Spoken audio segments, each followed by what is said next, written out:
And it didn't go live. There we are. We're live now. Good evening, everyone who's not here yet. we usually have a few regulars who always comment and ask questions. So. All right, cool. And it'll appear on this screen. Yeah, it'll appear on this. It'll appear on the stream. The on the off to the right is usually and I usually post them on here too. Okay, that sounds good. I tend to almost every interview type thing that I've done online. It's always been a different program. Yeah, if it's not Zoom directly. Google had something. Skype was big for a short while. And I think this is the second time I've used StreamYard. StreamYard is kind of what you use for live streaming on YouTube these days. Okay. There used to be other things, but I don't know how StreamYard ended up being. You used to be able to live stream right through YouTube, but they ended that. Oh, and then you used to be able to live stream through Google something, and then they ended that. And StreamYard fell into place. Okay. As far as I know, that's what I remember. Good evening, everyone. We've got Wilson Ramos Jr. here with us. He used to work with me back in the Marvel days.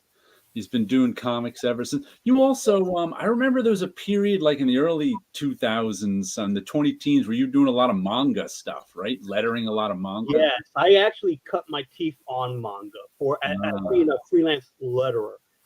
Mike Lackey. Who I ran into at a bar. And here's the thing about my stories of the comic industry. There's a lot of it started at a bar. and it's funny because I've done more. I've been in more bars during my Marvel internship years than I ever did in college. Not that I went to drink in college, it's just that I always ended up in a bar. So as you recall, or as the legend goes, there's always an event at the bar after a Comic-Con. Right. In New York Comic-Con or what have you, there's always an event. So I ran into him there. Now, this is a few years after he had left Marvel. Mike Lackey was an assistant editor at Marvel in the 90s. Right. So he went over he eventually ended up at Central Park Media. They did manga. Central Park Media will be famous later on for bringing C.B. Cebulski to Marvel. Quite a few Central Park Media alumni would eventually go into other parts of the comic industry. The comic industry is tiny, even the manga portion of it. So I run into him there, and at that time I was pushing to be a colorist and a production artist, and I had given him my card, and he's like, "Oh, why don't you stop into the offices so I can show you around?" So I'm walking around the offices, checking out how they do stuff. Very similar to the Marvel office. It's just you just take out the superheroes and you put in the manga heroes. And so he was actually asking if I could do lettering. All the mangas are in black and white. Right. So of course, I say yes. I can do lettering. As one does. Then the next day, I go visit Marvel. I go to the bullpen and I ask a couple of guys there how to letter comics. I got the job before I actually learned how to do it. They gave me a quick crash course. Right. Because it was all digital then, right? It was all digital to a certain extent. Meaning that the books themselves, I had to physically scan them in at 1200 DPI from the original books. So you would scan the printed manga? Printed manga, the small Tokopan books. They would give me the printed mangas. I would have to cut them out, cut the pages out, scan them in at 1200 DPI, clean the artwork, and then replace it with the translated text that they would provide. That's a lot of work. It's a lot of work, and it paid so well at that time that it paid for my computer, my brother's computer, and the setup of my whole studio. Wow. Whole lettering studio.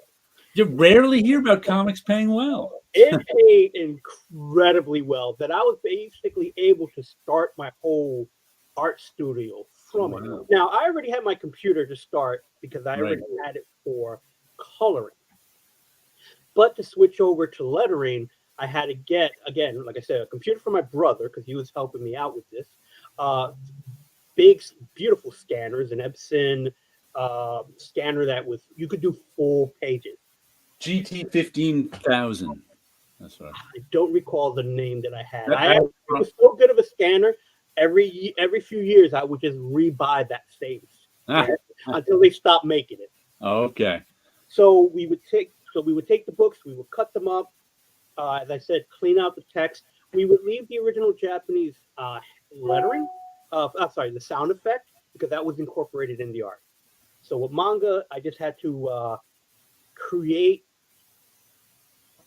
Even though lettering is a hidden art form anyway, you even had to hide it a little more when it came to the Japanese sound effects, because you had to put an American sound effect there that did not clash with the artwork or the Japanese sound effect itself. And a lot of times it had to be almost as plain as possible, so you could almost miss that it's there. And again, it's just basically doing that. Now, the difference between a Japanese book and an American book, the American comic books are 22 pages. The Japanese books were up to about 300 pages. But you get about the same time period, that 3-week. Oh, wow. So there were many weekends where it was just nothing but lettering manga, but it made me really quick. And that's where I really learned how to letter. And then I would show the copies of the books to people in the bullpen, and they would say, okay, this is what you did correct, this is what you did incorrect with lettering. And I would get, again, still having those contacts at Marvel. Right. Where I can go in and go, hey, can you take a look at this? And taught me, So it is basically the Marvel bullpen taught me how to letter. Because, again, I accepted the job first and learned how to do it. And manga, again, at that time, it paid extremely well. And again, made me a really quick letterer. And that led me to learning one of the main things about the comic industry is making those connections everywhere, especially with publishing and collecting. For those who want to be collectors, collecting editors' business cards. Because one of the greatest things that ever happened is that I am still in contact with many of those editors, even though they're no longer at that company. Right. So I had editors that went from Central Park Media over to Media Blasters. So they hired me there. I had an editor go to Topps, and they hired me to do sketch cards there. Right. The Star Wars manga sketch cards, because they would still connect that manga connection. That editor eventually went to Random House, who did manga. So I had the same editor for at least 4 different companies. That's what Gil Keane said. You don't work for companies, you work for editors. Exactly. And that's what I learned is that, you have to collect editors, you got to collect your cards, and always keep in touch with them. And again, as I mentioned, it is that networking and being at the bar. It just happened that when I went full freelance and left Marvel, 90% of my work I would get would be at the New York Comic Con. Right. I would always go to that con no matter what, because my next year's worth of work will be coming out of the con. Good evening, Sleepy Reader. He's one of our regulars here. And Mike Lackey, who he mentioned, who gave him the lettering work. There are some people who know him from Street Trash. Right. I've actually worked a little bit on Street Trash later in years. Which is a cult horror movie, right? Yes. He had contacted me, again, out of the blue, knew I was a colorist, and I've colored a few, a cult classic comic he did for one of the anniversary issues. Okay. That he did the art for the cover. I had no idea that he was involved with it. I never heard of it beforehand. And that's getting a pretty much a revival. I think last I read that it's being remade or something. Yeah, I only heard of it because of him, because like I said, he was an assistant editor at Marvel. He was hanging out. Occasionally, people would come up to him and say, "Are you Mike Lackey from Street Trash?" He was like, "Yeah," and he always kind of had things to do with. And it was just some small role in this cult horror movie from, I don't know, the late 80s or early 90s the movie was made. I don't even know. But it was amazing how many people know him from there. It was just like, wow, the power of movies, even cult horror movies, which don't have a huge audience. Right. There's fans out there for everything, pretty That is much. amazing. Mm-hmm. Did you read any comics this week, Paulo? No, absolutely no time. No time. No, I'm trying to get back into finishing the Richard Corbin collection that was published in Portugal last year. Ah, okay. Funny thing about those stories, there are a bunch of 3 to 5 pagers. So you're trying to get into the story and then it ends. I find with a lot of those, it's best to just read like 1 or 2 stories and then put it down. Like if I'm ever reading like old Silver Age stories and like a Marvel Masterworks, I'll read 1 issue and then put it down. Right. Because a lot of times, like that stuff's not meant to be read 5 issues in a row. It's kind of a different pace and a different feeling. Right. Yeah. Not like modern comics, because since the modern comics are written for the trade, and those were written to be published monthly. But that brings us to one comic I got this week. This is the Image Anthology, and this was sort of like that. Yeah, do you know this one, Wilson? Just came out last week. Image, in order to celebrate their 30th anniversary, is doing an anthology. Okay. 12 issues. Matter of fact, Chris Geruso has a page in issue 3. And I'm an anthology fan. I generally like anthologies. Though the problem I had with this is it read like a story that's just chopped up. It didn't read, there's 64 pages, I think. Most of the stories there's 1, 2, 3, 4, 5, 6, 7, 8, 9, 10 stories in here. But like Dean Haspiel's story, Billy Dogma, is 1 page.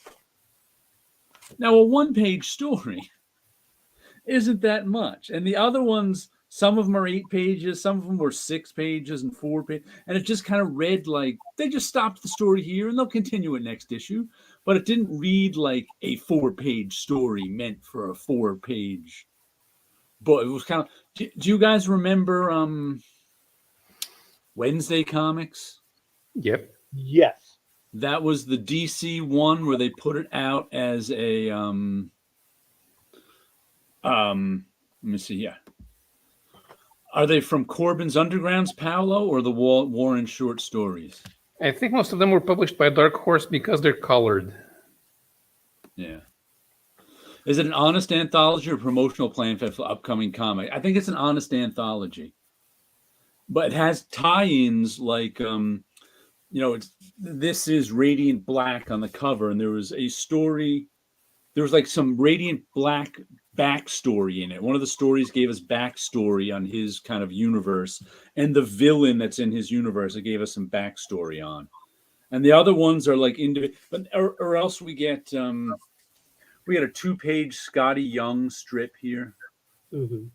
But the strip is like his 2-page strip is about him not being able to come up with an idea for a 2-page strip. How many times have you read that? Way too many times. Many times.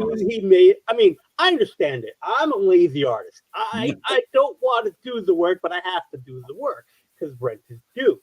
But again, it's one of those things where it's like it's been done way too many times. So many times. He didn't have. He forgot about it and had a weekend to do it, and so this is all about him consulting with his family and not being able to came up. It wasn't bad or anything. It's just It's been done so much. But in general, like I said, I like anthologies. But then there was one here. What was it? Gospel for a New Century, Part 1 of 3. Wyatt Kennedy and Luna Vecchio.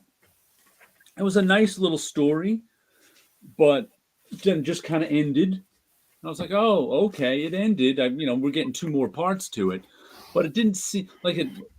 In Wednesday Comics, my big criticism of Wednesday Comics, which was when DC did this large newspaper format of Sunday strips, was sort of the art of doing a Sunday strip was gone.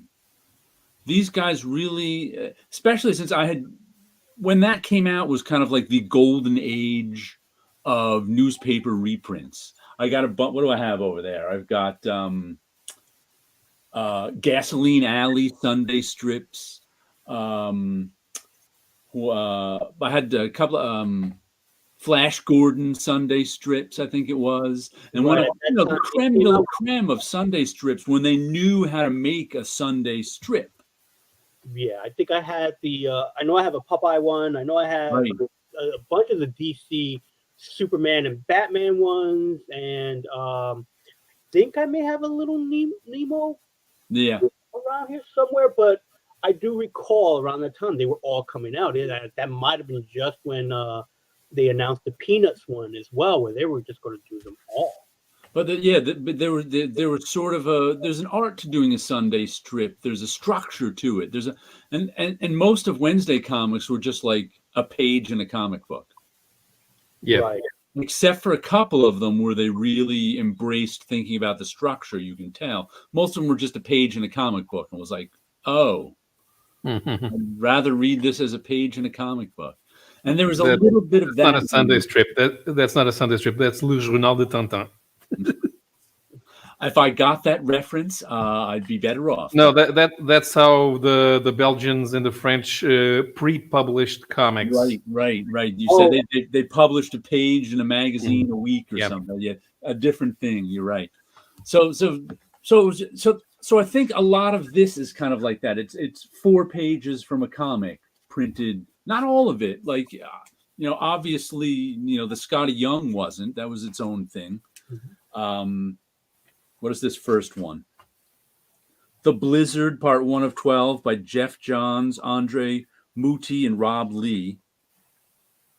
That one seemed more like an anthology story, but not all of them did. There's Chris. Good evening, Chris. Good evening, everybody. Okay. I've got the first issue of the comic that you're going to be in the 3rd issue of. Awesome. Image. I'll be in the 2nd issue. The second issue. Pardon me. Yeah. You'll be in the 2nd issue of. Is it good? I like it, but like most anthologies, it's uneven. But I expect that in an anthology. I'm okay with that. I've heard people say that who don't like anthologies say, I want to like the whole comic book when I buy it. And I understand that. That's why they don't like anthology. But I'm okay with knowing that some of the stories are going to be I'm going to like, and some of the stories I'm not going to like. Well, even if they all have the same theme, that they're going to, just the fact that the stories are told in a different manner because you have different writers and artists, that makes it disjointed enough to upset the reading experience. Yeah, and most people don't like that. Yeah, they don't understand it. Yeah, you're supposed, maybe because, like you say, you're supposed to read one story, just read one story, put it down, then read another story, because otherwise you'll keep reading and it's not a cohesive narrative. No, because there's supposed to be one. You have to separate yourself from each story. You have to after you go, take a breath, start reading the next story. Take a breath, start reading the next. Yeah, otherwise, you're right. It's an incoherent reading experience. What is I wonder if all the Image Anthology covers will be homages. That one comes directly from the cover of Foom. Oh, I did not know that. That's a Foom cover? I did not get that. But what do I call these covers, Chris? Do you remember? Not homage covers. I came up with Let's see. You're very proud of the word that you came up with. I am. Let's see if you can remember it at all. And I think you'd have reason to be more proud if I could remember it. I know, but I can't. It was not redos. Childhood game. It's a childhood game. Let's see. Trouble. Kinda. No. Sorry. No. Piggyback covers, I call them. I don't call them homage covers anymore. I call them piggyback covers Because they're Piggyback. piggybacking on you liking Like the another old cover. childhood game, A piggyback. piggyback. Yeah. Mm-hmm. I can see that. Yeah. I've been guilty of making them myself as well, because Yep. why not? They're I- effective. To get attention. Mhm. Oh, but did anybody recognize that as a Foom cover, but Sleepy? I did I not. did recognize not. that. I did not.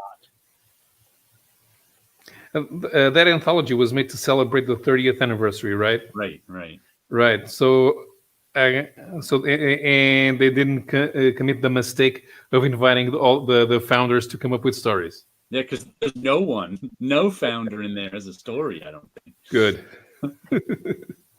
Though is he reading Youngblood? Yeah, he's reading Youngblood on there. Mm-hmm. Yeah. So that's the closest thing. Yeah, I tried reading Youngblood #1 once, and no. I think that from all of the founders' books, Youngblood was the worst. I may have tried to read an issue of Youngblood way back when. I don't remember. I know I own it. Wow. Well, back when Image was created, I was working for a comic book shop. I was going to college, and I went to college in Dobbs Ferry for graphic design, and in this town was a comic book shop called Amazing Tales. So after class, I would hang out there. I would hang out there so much, I ended up working there. It's basically, almost like how a lot of people, and it was a way to get more comics, basically at a discount. And brought my connections through there because the comic book shop was owned by Gary Guzzo. Okay. Gary would eventually go over to Marvel. Right. So I showed up. I'm just starting college, and I'm thinking selling my comic collection. Mm-hmm. Because at that point, I'm just starting life. I got to give up these comic books and start taking things serious. So he's like, all right, bring me a list. I've never put the list together. So it took about a month for me to put a list together. There are no computer programs at the time. Right. We may be working on some sort of DOS program to at least print it out. And I print it out, I bring it in, and he's like, yeah, I'll take a look at it. I come in, he said, come in next week. I come in next week, he sold the store. He was getting ready to work for Marvel. He sold the store to this guy named Rick, and he went off to go work for Marvel. So it's like, oh, so I only know him as the guy that went to work for Marvel.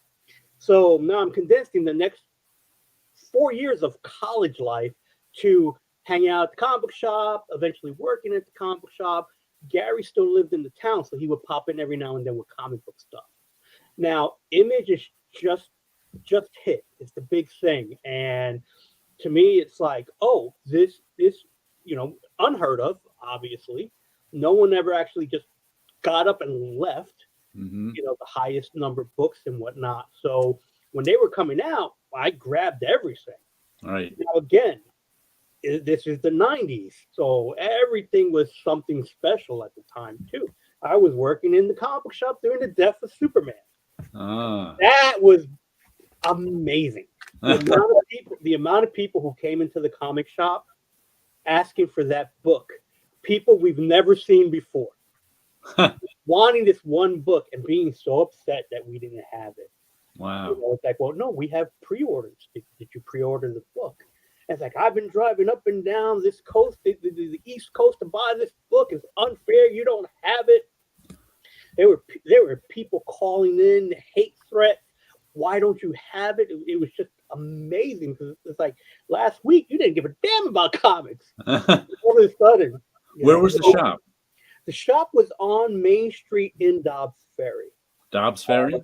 Dobbs Ferry, New York. That's on the east side of the Hudson River in Westchester County. You could take the Metro North up there. Yep.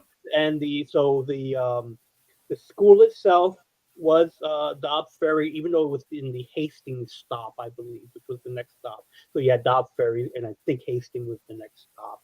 And a great little town, literally a main street.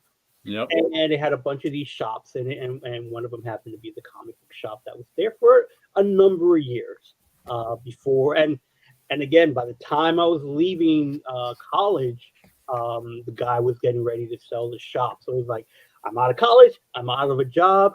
And then Gary shows up and says, hey, do you want to do an internship at Marvel? And so I took his card and thought that was a nice thing for him to do. And I put the card away, not thinking this was a genuine offer. I don't know why I thought of myself that way, that he was just being nice. But again, as it got closer to graduating, I run into Gary in the street. Literally, I'm on my way home. And he was like, I was serious about that offer. Why don't you come in? So I go to the college to see if it's okay for me to do it. Because Marvel wouldn't let me in unless I was going to get college credit. Right. And so the college was like, yeah, you could go in. The thing is that you'll get the credits, but you won't get anything else. Yeah, I don't care about it. As long as I can get on paper the credits, I'm going in. Right. And that's kind of how it actually started, was just knowing Gary and him giving me this offer to come in. Because again, I collected comics since 1983. Mm-hmm. So I loved comics. So right. Here is now 1993, and I never thought I would work in comics. My thing was to go into advertising. Mm-hmm. It was graphic design. I was learning computer graphics at the time. I mean, like Photoshop 2, mm-hmm. kind of a thing. And again, the great thing about going to that college is I did learn how to do paste up mechanical. Because by the time I got into Marvel, they didn't have the computer system set up yet. Yeah. So the fact that I had learned that was a big help. That I actually got to use the ability to make paste up mechanicals at an actual place. So I kind of got my fix for advertising because that was what I was learning to do. And it was like basically putting it there because we were designing posters. Gary ran the conventions department for Marvel. So promotions and conventions. So we were creating cards, T-shirts, posters, all these really cool things, and getting to actually physically make them. And I still have, I got to find them somewhere, but I still have paste up mechanicals. Yeah. Just because, again, wanting to show that off as I record stuff to go, this is how we used to do it before we did it on the computers. Mm-hmm. But yeah, all that image stuff, I know I have the first of everything. Right. To a certain, I might even have some of those Malibu Suns that advertised it. First Spawn advertisement. Yeah. Good evening, Comic Crack. Here's a question. We were discussing art returns last week. Does that job even exist at Marvel anymore? I have no idea. I don't think it does. It existed up to, as far as I'm aware of, up to Chris Allo, who replaced me. Right. I was the one that hired him when I got a promotion to take care of the archives portion of the department. And as far as I'm aware of, once Chris left, that got broken up to the assistant editors to do. And then at some point, artwork is sent in digitally. Yeah, that's why I was wondering. Huh. Did Paulo show a Corbin book? We talked about a Corbin book, but he did not show it. I just mentioned I didn't show it. It's the one that reprint. It's the Portuguese edition hardcover, reprinting the Edgar Allan Poe adaptations. Mm-hmm.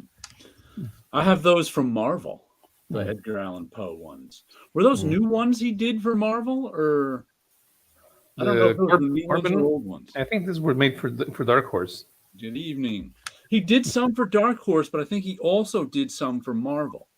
In the Marvel, and only in hardcover though, like in, I don't know, the aughts, I think it was. I should go back on my shelf and look, but I remember them. I remember thinking that there a couple of them came out from Marvel. But I was like, are these new? I thought they were new, but I'm not 100% sure because he was still doing. Because then after the ones he did for Marvel, he did the stuff for Dark Horse as miniseries. But the stuff he did for Marvel never came out. Matter of fact, I'm going to go back and look. Hold on, I'll pull them out. Regarding art returns, how many years has it been since Marvel demanded that all of their freelancers give them already digitized art? They didn't really demand digitized art until way after I guess I left, because the artwork was being physically sent in. A lot of times it went from the penciler. It would come in, get scanned or copied, and then it would get sent to the inker. The inker would work on it and then send it. So we kept FedEx in business forever, and artwork back and forth type of thing. And then what would happen is after the book is published, that's when we were allowed to send the book back. So every month, or actually at the end of each week, really, I would go to the editor's office and get piles of comics.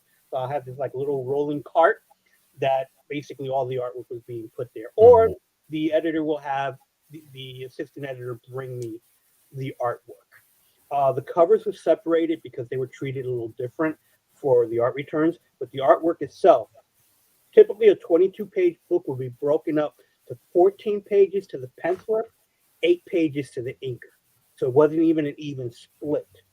It was basically some sort of, it was a device that they decided, I don't know when, but it was basically, this is how it would get split up. Now, it would be a blind split. We wouldn't really know who gets what pages, but you have to look at them, because you can't do it totally blind, because you get a whole book, 8 pages, could have nothing on it, really. So you kind of had to look to see how it gets spread out. You know, you have splash pages to worry about. You had 2-page spreads and stuff like that to worry about. The thing about covers, which was really interesting, is that the way they broke that up, it was that every inker that worked with a particular penciler, no matter the book, every third cover that team did together, that third cover went to the inker. So it would be maybe 2 Spider-Mans and a Fantastic Four, as long as it's the same creative team, the penciler and inker. Now back then, it was easy to do, not really, was that keeping track of everything. So it was important for the inker to put a red star after his name to indicate this was the third cover that he did with this particular penciler. Jarrett, you look like you already have questions. I was just remembering that the reason you had that job is the guy before you got fired for looking a little too closely at those pages and making deals. Here's the thing about art returns with Marvel. As the legend goes, the artwork was in the warehouse and it got stolen. The artwork was given away. The artwork was destroyed. The artwork was given to artists. Artists didn't send it back. Every story I heard is both true and a lie. It's so much has been marred in these various stories, and I've heard stories. Oh no, that's true. No, but that's the thing, is that there are a lot of true stories and there's a lot of lies. But again, and lies is the worst thing to say. There are a lot of stories. There are no truths, only stories. And that's the thing, is that there were a lot of people who did art returns that didn't do it well. Bun had to give back hundreds of dollars because he bought a piece of artwork from the art returns guy that supposedly came from the artist, but it didn't. Again, and that's the thing. I heard all these horror stories. Well, you weren't there. Going in, I heard a bunch of horror stories. And that's because it was the guy immediately before you. Right. Well, there was someone before me, after him. Oh, there was? Okay. It was Ruth De Hoya. Ah. Ruth did a fantastic job in organizing it. Her organization of art returns, I did not change at all. When I came in, the only thing that she did not know was the comic books. She wasn't an avid reader. Didn't know about it. So there were literally piles of artwork that she had no idea what it was for, because they would have been sent for stats and come in later, so they weren't attached to the book. Now, I'm assuming that your fans know what a photostat is because you discussed the production. I've explained it before, but I usually explain it every time. That is a short name for photostat. It's a fancy photocopy on photographic paper. Fancy, great, beautiful looking technology, basically, really, is you can shoot from that artwork after you did it. So what would happen is artwork would go to the stat room, it'll be photostat, and eventually get returned, but it wouldn't necessarily be returned with the books. So there would just be piles of it. But I can go through it and go, oh, this is Web of Spider-Man. This is, because I already had 20 years prior of just reading this stuff. And being an artist myself, I was learning how to read the artwork, to know whose art style is this and stuff like that. So while I was in art returns, I really got to just look at the art and I could tell you who inked it without knowing who really inked it if the name wasn't on there. By the way, I couldn't find my Corbin books just then. I thought they were right back there on my shelf. They're not. Byrne's done Poe 3 times. Although, yeah, he's done Poe a lot of times. I was just trying to remember what that. And here's a question I wanted to add. This brought up because here's a strange thing. I wrote a blog on this once about I don't know, a decade ago. Before the digital age, he mentions photostats. We used to have to sometimes get photostats made of the work for some reason. And usually what we would do, we'd have the original. And this one happens to be that I saw on the web was, what's his name? Oh, geez, I just forgot his name. X-Men artist from the middle of Joe Madureira. Joe Madureira, classic X-Men cover. What would happen sometimes is he drew the figures on the cover too big. We couldn't get the logo above them. So what I do is I take a piece of removable tape. I wrote, one stat, 90%. I hand it in. Robbie would make me a stat at 90%. I'd take the tape off the original, hand it back to the editor, and use that stat to paste up the cover. Right. And it was funny because, like I said, you always removed your one stat at 90% from the original. That just was a matter of course. So I just happened to see, like I said, about 10 years ago, looking at some original art on the web, and all of a sudden I saw that cover, which I didn't remember doing, except I could see in the cover, the tape was still there. And it said 1 at 90% Jared. And I was like, whoa. And that kind of blew my mind because it's like when you're in production, you leave no trace. That's just kind of the way it goes. Right. But I was asking, I never saw like the cover I made the stat out of. You never see those again. Now, did they go to art returns? Some of them. What did you do with them? Some of them would show up to art returns, and because it was not the original artwork, we were able to toss them out. Okay. So the ones that showed up on don't you wish you didn't toss them out now? Oh, I didn't necessarily toss them all out. Ah, okay. There was a good chunk of years that anything that was production art on eBay probably came from my collection. Ah, okay. Yeah, I would not toss those out because they were just really cool. So they would they would hang up in the room and stuff like that. So I would have it in the art returns room. Some things got tossed out if it came back. That's the other thing too, because it may not necessarily have come back. Sometimes they just disappear. Right, because again, I'm condensing 20 years of working at Marvel. There was the artwork would physically go out and come back. And I would pick it up from Melody. She worked downstairs on the 9th floor at the time, and I would get the original artwork from her. So it went through production and manufacturing department. So I would get, I would get the artwork from her. This is before I would be getting the artwork from the editors. Again, after so many years, things are condensed that it's like, oh yeah, the artwork would physically leave to go to the printers as well. So you had the black and white artwork going out, you had the color guides going out, before you had the side quest discs going out. I even found old media. Every now and then I'll find, I have a bunch of side quest discs. No idea how to read anything that's on it. But again, it's just that old media always pops up. So so things like that, they would just show up sometimes. I don't know everything I did with them. I know I probably gave a bunch away to interns. Yeah. So they're here working for free at that time. Give them a stat. so get a stat. So, so I have maybe, I'm looking behind me. I have a shelf full of nothing but FedEx boxes, just with total stats, not stats, but with just copies, Photocopies. Photocopies of stuff that I just liked and I took pictures of, kind of thing. Because, again, at Marvel, it was one of those things that you don't take one photocopy of something; you always take at least 3. Something's always going to get lost. So there's always, at least 3 of the covers, 3 of the pencils, 3 of the inks, because you always end up needing another one for some reason or another. So that got me into the mindset that every time even with my own artwork, when I made copies, I always made 3 copies of everything. And it comes in handy because there was a time where I lost an original cover to one of my own books, but I had a copy of it. To shoot from that to put out at least the comic book itself.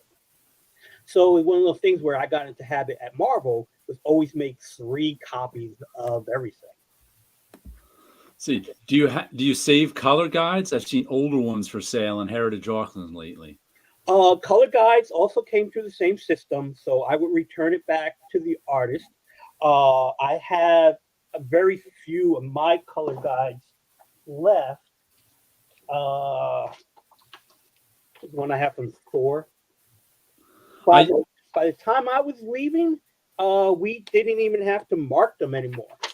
They were going straight to the company in Ireland. I forget their name, but I was doing the marker rendering, and maybe there'll be a note, add a glow, but that was it. So by the end, this is right before it switched over fully to computers.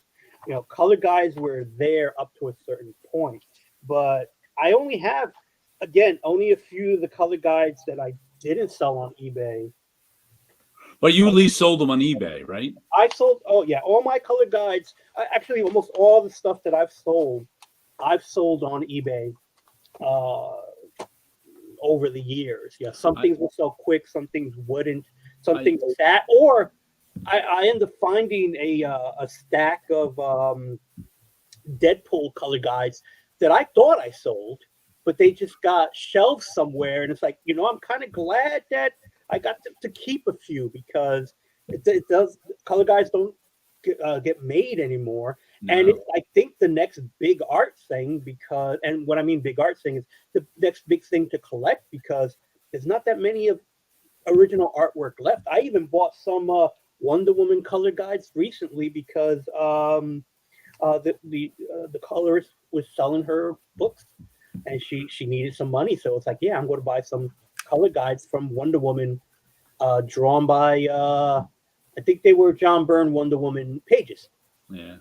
And it's like, like, nice if the colorist got them back. I wasn't sure. Yeah, though I tell the story of always breaks my heart. Paul Becton. Matter of fact, it may have been you who handed him back his color guides. I don't know what year it was. I can still remember once because Paul Becton he was the staff colorist, and he used to color a lot of books too. It's freelance, and whoever Art Returns was, I don't know if it was you or the guy before you, handed him a stack that 3 inches thick of color guides, and he just took them and threw them in the garbage.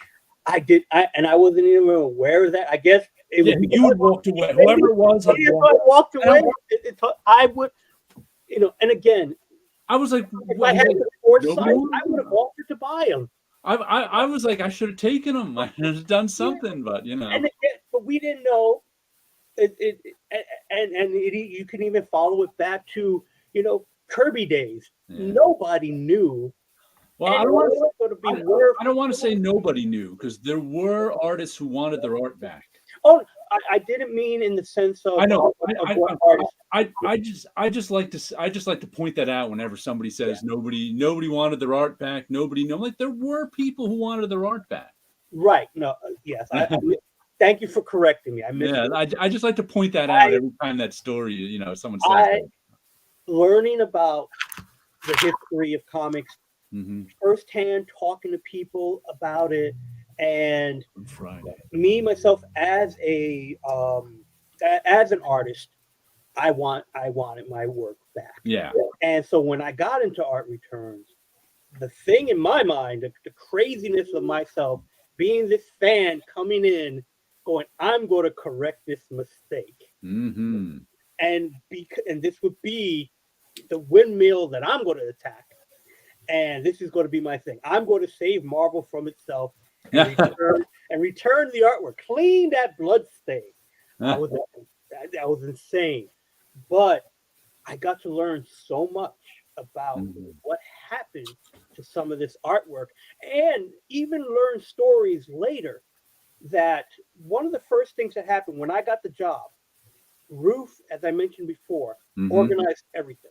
So she showed me where everything was, how things are handled. And this is all before there was never a computer in that room before I got there. Right. So organization, everything was done on a notebook. Everything was kept in a notebook. And I wish I kept those notebooks. And again, it's one of those things where it's like we just tracked down everything from it. And it was a very simple system. Things are on the wall in alphabetical order. And the artwork will come in. It gets broken apart. I would mail out what was called an artwork release form. Right. The artist would have to sign it. It was a general form that the artist had to sign, send it back. And basically the artwork can then be mailed to the artist after they signed a form. A pretty simple system that in itself made the job fairly easy to do, but also made it tedious to be daily. So every day was kind of the same. Came in to process the art. Some stuff will get mailed out. Some stuff will come in, back and forth, that type of thing. So there was always, and then, calling the artist, talking to them, trying to make sure if a page is missing or what have you. There's so many things with it. Now, one of the things that I was told was that there was a box. No one knows what's in that box. Don't bother touching it because it was here when I got here. You don't have to worry about the box. So I left the box sit there for I think about a year. I let the box sit there. After a year, I decided this is my office. This is my job. I can look through that box. I would have looked at the box. Pulled the box out. I don't recall the number on it. I think it said 1 of 7 or 5 of 7. But it had that kind of numbering system. It was one of many. And I opened it up, and sure enough, in the box, wrapped in a grayish paper, the envelope is addressed to Stan Lee at the offices of Marvel Comics, I believe at the Empire State Building address. Wow. Marvel hasn't been at that address since 1954. 50. I was like, that's the 50s, I think. 1954. So I open up this oversized artwork. It's an envelope. Twice up. Oversized artwork. Millie the model artwork. Wow. They were mostly romance books. Okay. None of the superhero stuff. None of the covers. But it's Gene Colan artwork. There was Kirby in there, inked by others.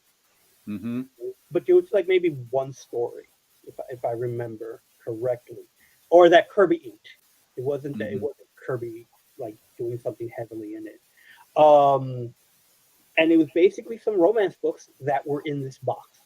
Now I never knew whatever happened to the other 7 boxes. No one knew really where this came from.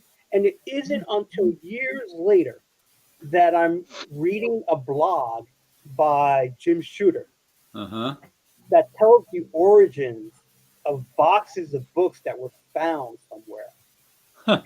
And those books were packed up and sent to Marvel. And they went through it. But the thing is that this one of these boxes escaped that group of other boxes and ended up in the right place. Right. At the same time, was not divvied out when it should have been. I can remember too when we were on 40th Street. So that puts it in the early 2000s. You had that office off to the side of the bullpen. I remember going in there one day and you like, it was near the entrance even. You had a pile of like 60s artworwork. And you were like, that's the stuff we don't know who did it. We're still trying to figure out who did this art so we can return it to them. But we have no idea. And again, it's things where it's like, and again, wishing to have access to the stuff that I didn't, that I could have taken. Again, when it's stats, copies, I would have taken those. And I did take some of them, but not everything. Because again, there was just so much stuff. Yeah. And there were times where we weren't even sure what artists did what, because maybe 20% of it was stat and the rest was original art. Or there was even one point where there was something that Spider-Man himself was drawn in, but the rest was stat. And it was a reprint of Steve Ditko's Spider-Man Sandman cover. Right. Spider-Man himself was drawn, but the rest was stat. And so I presented it to Steve Ditko, and I was like, was this how it was done? Is this yours? And he goes, no, this is a stat. This is none of my original on it. So I was like, all right. So that's why we were able to keep it in the room. But I wasn't going to toss it out because Spider-Man himself was drawn by somebody. Right. We just don't know who. Maybe it was John Romita Sr. Or one of the bullpen guys. I have to say that at Marvel, everyone was generally honest. No one really would like you would think of stealing artwork, except for a couple of cases where there were some crazy freelancers stealing artwork. Nobody, as opposed to Bunch tells me, over at DC, they were stealing artwork all the time. Even like when he was there in the late 90s, there were people who would make stats of the artwork, put it back in the original art pile, and go home with the original art. And I was like, that never went on at Marvel when I was there. I was like, wow, like holy cow. There was a big theft that happened at one point, but all that artwork was that was a freelancer after hours stealing artwork. And again, it was like, but everything else was like, no, we were there because we loved the art, wanted to be a part of it, and I was very hesitant to even ask for artwork. So I always, again, I'm working. I have a pretty good job. I was getting paid fairly well, so I always offered to buy artwork. Right. If there was a cover that I liked, I would make the offer. Hey, I would like to. And you know all the artists because you're returning work to them. And a good chunk of them were like, "Oh, well, here you go." Right. Well, I'm offering you money. You understand? And I never wanted any of the artists to think they would be beholden to me. Right. I have to give them the artwork because I may not get my artwork back. Because again, it was tainted by that guy before me. Right. So I always made it a point that when I did it, I always offered the money. I would like to purchase this. How much? And every now and then I would put like a post-it note. Hey, I like this piece of artwork. I would like to purchase from you. So I physically gave them the artwork back. Right. Because I don't know if they pre-sold it or whatever. And every now and then I would get a mail back and it would be that page. It's like, I don't charge Marvel artists here. I don't charge Marvel employees. And I got a page. That's how I got my John Buscema page. But that's how the guy before him got fired, because he would make deals with the artists. Like he said, like Wilson said, 12 pages went to the penciler and 8 pages went to the inker. The inker, yeah. Well, this guy would go, hey, inker, you want that splash page? How about if you give me this page, I'll make sure you get that splash page. I can't see doing that. That's why I always after. That's how he lost his job. Yeah. And according to Bunch, he out and out stole stuff because he sold Bunch a page and said, "Oh yeah, the artist said I should, you're interested in this page, I'll get the money to him. Here's the page." Then he found out that the artist didn't know anything about that. Yeah, he had to give the artist. He gave the artist back the page. Yeah, without the money. Yeah, learning about that, hearing about that, I was very cautious on how, because again, as I mentioned, I never wanted anyone to be beholden. So I eventually stopped buying artwork from artists and started just having them draw my original character for me. So I had something even more unique. Right. it's like, oh, to me, I attribute it to like it's having the Beatles sing one of my songs. Right. You know, that type of thing where it's like, so I end up doing that type of thing. But I do feel that looking back, it's like I probably should have bought more artwork. just I probably should have kept more photocopies. That's what I think. Mhm. But I would have been overwhelmed with photocopies because we had so many of them.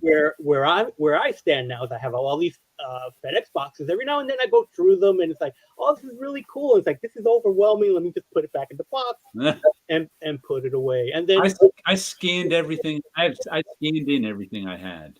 That's what I did. I was like, I'm just going to scan it all in so I have a digital record of it at least. It's still tucked away in the cabinet, but if I want to look at stuff, I can look at the scans and figure out what. That's what I end up doing for when I decided, oh, I'm going to start selling some of this stuff on eBay because there's just so much stuff. Right. So the scans that I make for eBay is what I end up keeping. So I go look back at it, and then it's like, okay, I'm ready to get rid of a lot of this production stuff because I kept everything that I made production wise, and things here and there that would have been tossed out. And so eventually I started selling that stuff on eBay. And here's the other thing too, is that at Marvel, before bankruptcy years and all that stuff, you had those dump piles everywhere of books. So coming in as an intern, I would make sure I took a bunch of books home with me. And then when I was working and getting comps, I took every comp home with me. Because to me, it was like, oh, they're giving me these books. I'm going to read them all. And so I would take them home. But I would still go past those boxes and go, oh, this is cool. Knowing if I already had it. So I just bring it home and put it in a box and then put it in a box. And then after so many years of that, I've just got boxes of books that I don't know what's in the box until I open it up. And then, oh, this must be the month of whatever, 1998. These are all the books from that month. And then those are the things that I've been selling on eBay because it's like, yeah, freelance pays well, but there have been some months where it's like there's no work coming in. I got to put some books out and sell them that way. So that was the whole Ramos Comics thing all together was, well, I should probably brand it and put that type of thing together. And in the back of my mind, it was like, I worked in a comic shop. I would love to open up one. But never really had enough money for it. And then working in the comic industry, it's like, I gathered so many things. Yeah. 30 years that, enough people. I keep this on my desk. Where is it? Marvel Picnic 1966. This is the one Marvel thing I keep on my desk. I don't know why. It's the thing that when you go swimming, you're supposed to put your keys and money in it or something. Yeah, your locker key. Yeah, your locker key. I still have that, and I have the Frisbee from Mark Grunwald's Picnic. I don't know why this amuses me so much that I keep it on my desk, but it does. Again, it was one of those things that they gave us, when we went to the park. I still remember going to that event, and those are the things that I wouldn't sell.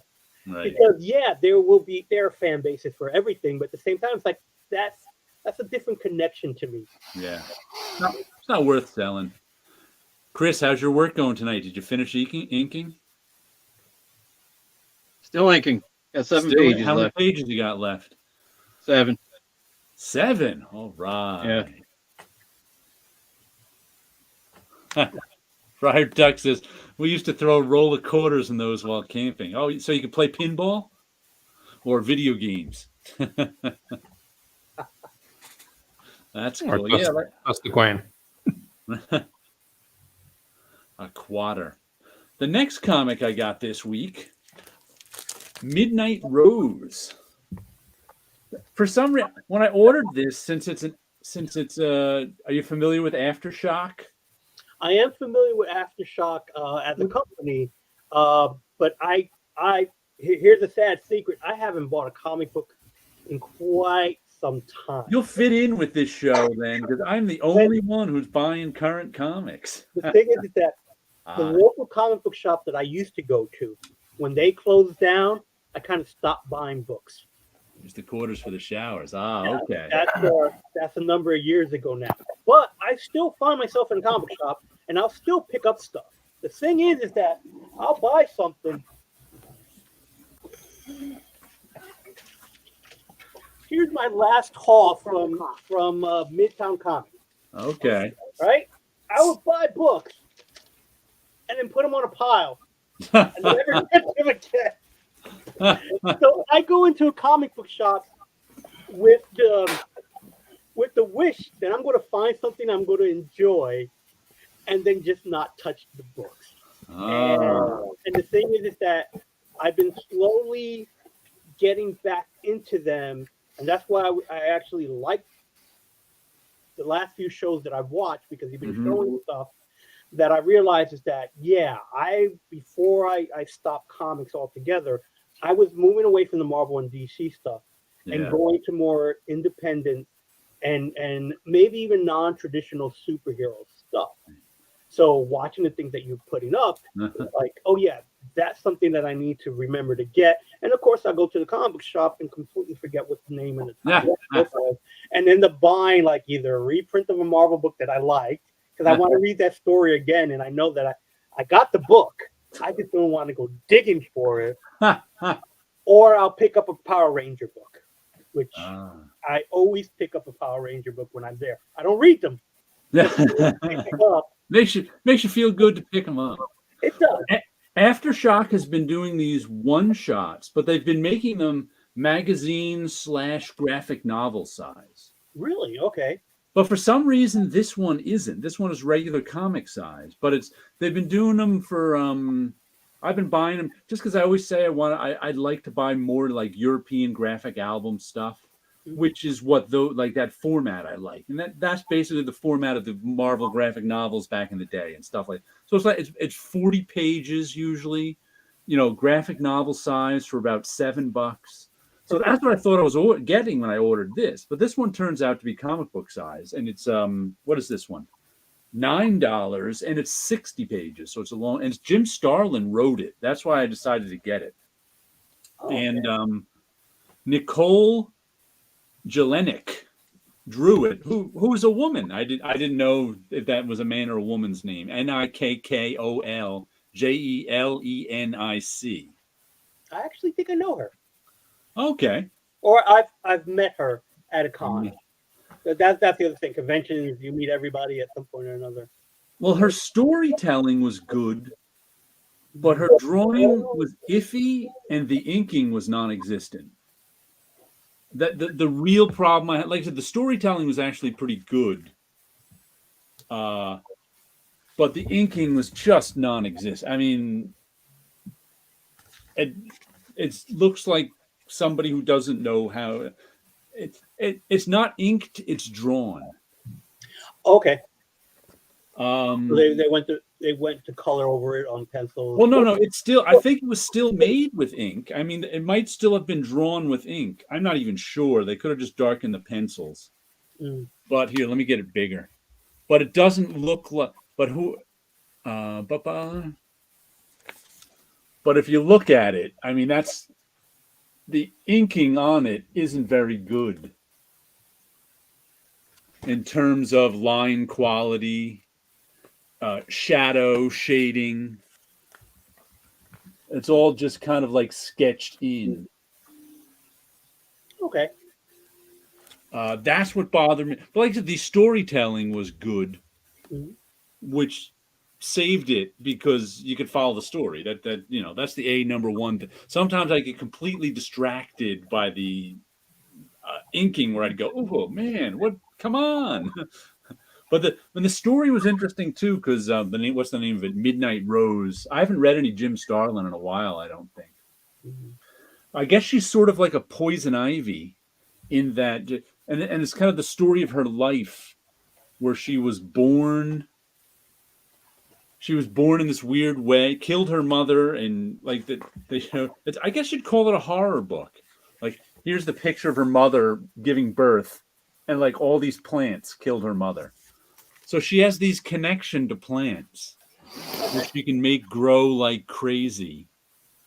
And then we cut to sort of her adulthood where she's searching for true love.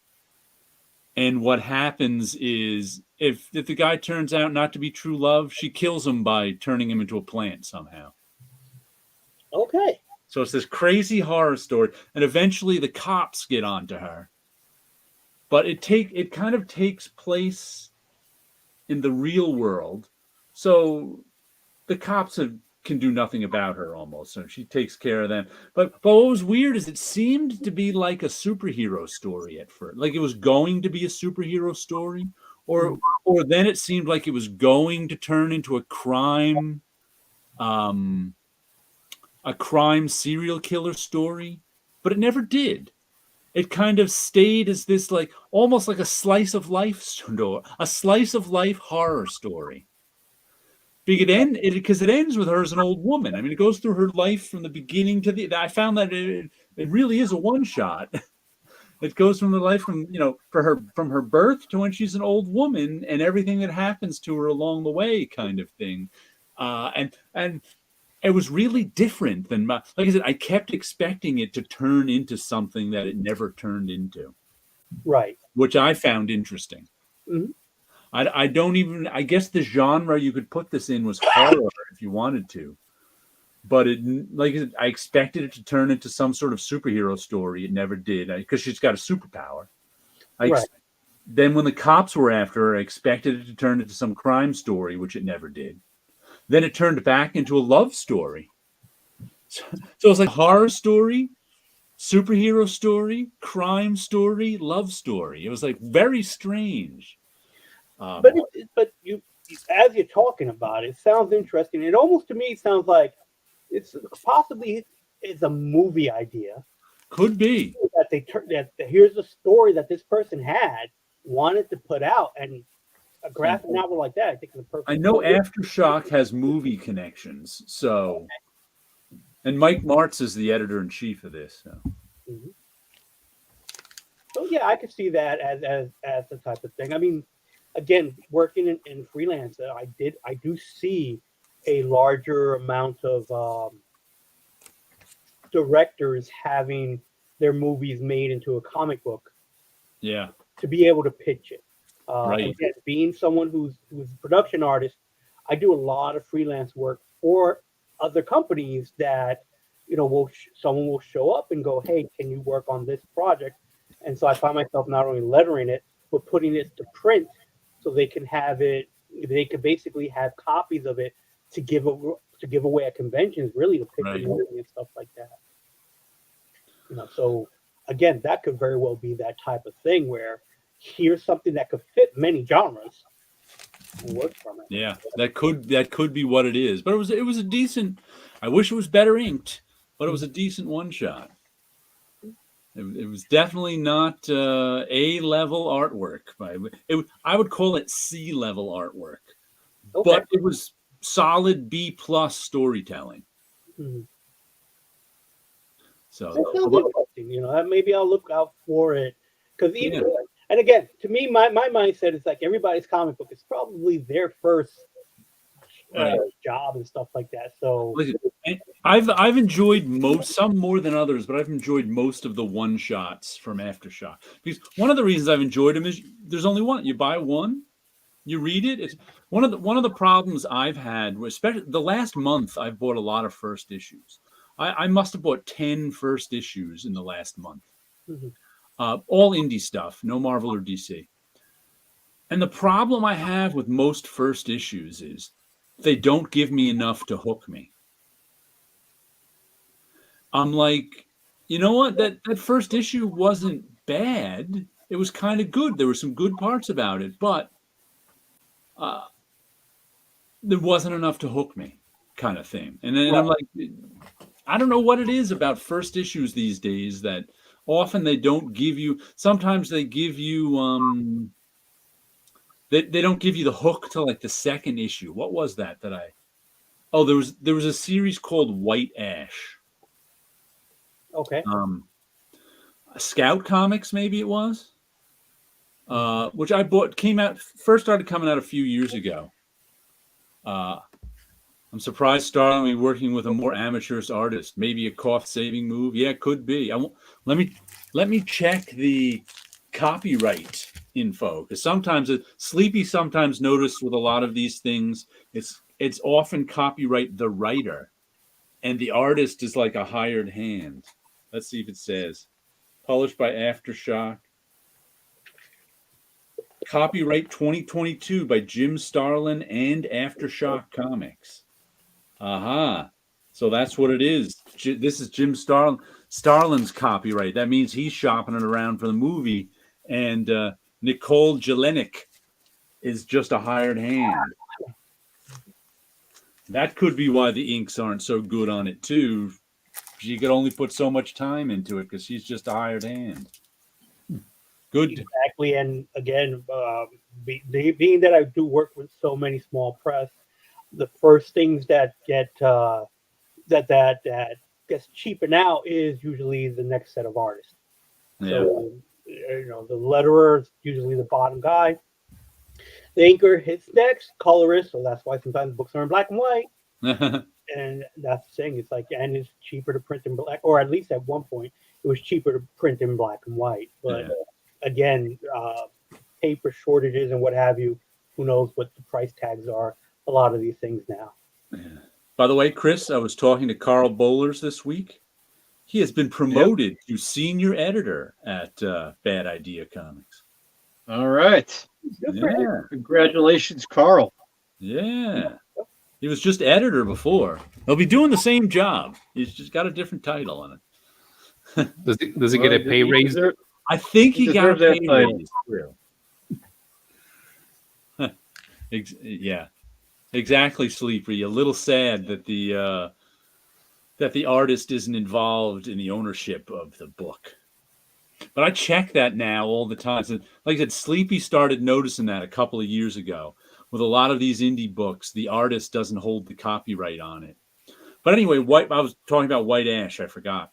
Mm-hmm. White Ash was a comic I picked up the first issue of, and I kind of liked. I was like, but I was unsure. I liked the artwork on it. The story was pretty good, but I was unsure if I wanted to pick up the second issue. And this is how it works at my comic shop. I'm lucky because Roy, the owner of the comic shop, has a full-time job writing code, I think, for one of the credit card companies. So he knows how to write code. So he sends an email out every week with final order cutoff, where all I have to do is click on a book to add it on my pull list. So usually what happens if I pick up a first issue and like it, final order cutoff comes that week or the next one, and I can just click on it and add it to my pull list. That's a wonderful system. It is, and I can add the individual issue or the series. It is a great every comic shop. I'm like, he should sell this. He should, because I have gone online to try to get onto a pull list. Mm-hmm. I won't mention the comic book company of the comic shop, and I cannot navigate their website at all to be able to go. I mentioned, I do like buying certain books. No matter what, I'll pick up Power Rangers, anything that has to do with giant monsters, Godzilla. I'm on it. I may not read it, but I'm supporting those books and I'm getting those books. And I don't mind going to a comic book shop once a month and picking up, a stack of books. Right. And I've tried to do that a few times and it's like, oh, you can do it on the website. And I look at it and it's like, this means nothing to me. Why isn't it a click of a button? On Comixology, at one point, you could do that. Click a button, you get the book, you read it. Yeah. Me, I like the physical book itself. So, and I don't like waiting. So it's like, I want the book. I want to be able to click it and pick it up at the comic book shop, but I could not figure out the way. And so make that a little harder. It makes it like, so with White Ash, I couldn't decide in time. I guess by not being able to decide means I didn't put the second issue on my pull list. But sometimes that happens, and it's a slow week for me, and they actually have a shelf copy of the second issue. So that's what happened. I was like, you know what? Shelf copy, I'll pick up the second issue. The reveal, the hook to the story was at the end of the second issue. And I'm just like, if they'd given me this hook at the end of the first issue, I would have put it on my pull list. Right. But it's like they saved the hook for the second issue. I'm like, what? He should. Hey, you ever see that movie? You ever see that movie Hook? I have. Did you like that? on, yeah. It wasn't like that it? kind of hook. It wasn't a literal hook.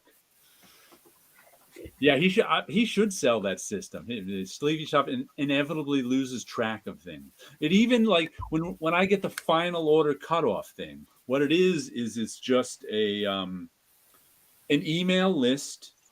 I like how you just disregarded my stupid, dumb comment. Yeah, I know. That's because it wasn't funny. It just plowed ahead. What was I supposed to say? That was the greatest hook joke ever? You're a Peter Pan fanatic. Yes. Okay, I will next time. I'll know next time. Next time. Scott is usually our pun master, but Scott is been a regular. He's one of the ones Paulo and I usually do the show with, but he's been not here for the last 3 weeks. So he'll be coming back sometime soon, I think. But the hook was Peter Pan grew up and didn't even know he was Peter Pan. That's the hook of Hook. That's the hook? That's the hook of Hook. Okay, I didn't know that was the hook of Hook. You didn't know that was the hook of Hook? You said you've seen the movie.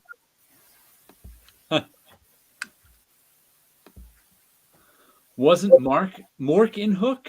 I don't know. Yes, he was Peter Pan, yeah. He let you off the hook on responding to that joke. Peter Pan from Mork. But anyway, I get the email is a list of all the books that are in final order cutoff, and each one is a link. And you click on the link, and it shows you like the preview's description of the book. So you can see who wrote and drew it, and then you click on add issue only or add series. It's so nice and easy. Mm-hmm. You're right, he should sell that if he could, because it's so useful. Though it amazes me how many customers ignore it. Nanu. I was just talking to one guy in the shop this week, and he's like, who did that? But he's like, I wish I would have known. I would have ordered that book if I knew who did it beforehand. I'm like, Roy sends out an email every week. Yeah. He's like, I haven't been looking at it. I've been looking at this previews thing. I'm like, people are their own worst enemy. And I still always pick up a previews. Yeah? Yeah, because I'm always optimistic I'm going to find something that's going to go, yeah, I'm back into comics. And, going through the book, and it's like, wow, that's a terrible logo. That looks interesting. Or it's like, I already have that reprinted somewhere already. So, again, it's like, I get excited about certain things, too. Where it's Peter David is back on Spider-Man, and he's doing a story about Spider-Man in the black costume. And I picked them all up and never read them. Best hook was Kareem Abdul-Jabbar's Sky Hook. That's true. That's a good hook. That's a good hook. That's a good hook. And guess what? You get that one in issue 1. You do. He shows you that right away. You do, yeah. Sky Hook you. That's what I'm here for. To Chris, this is a podcast he can answer back to. Yeah, once in a while. This is a great app. Haven't even said yes to Wilson yet. How you doing, Wilson? How you doing?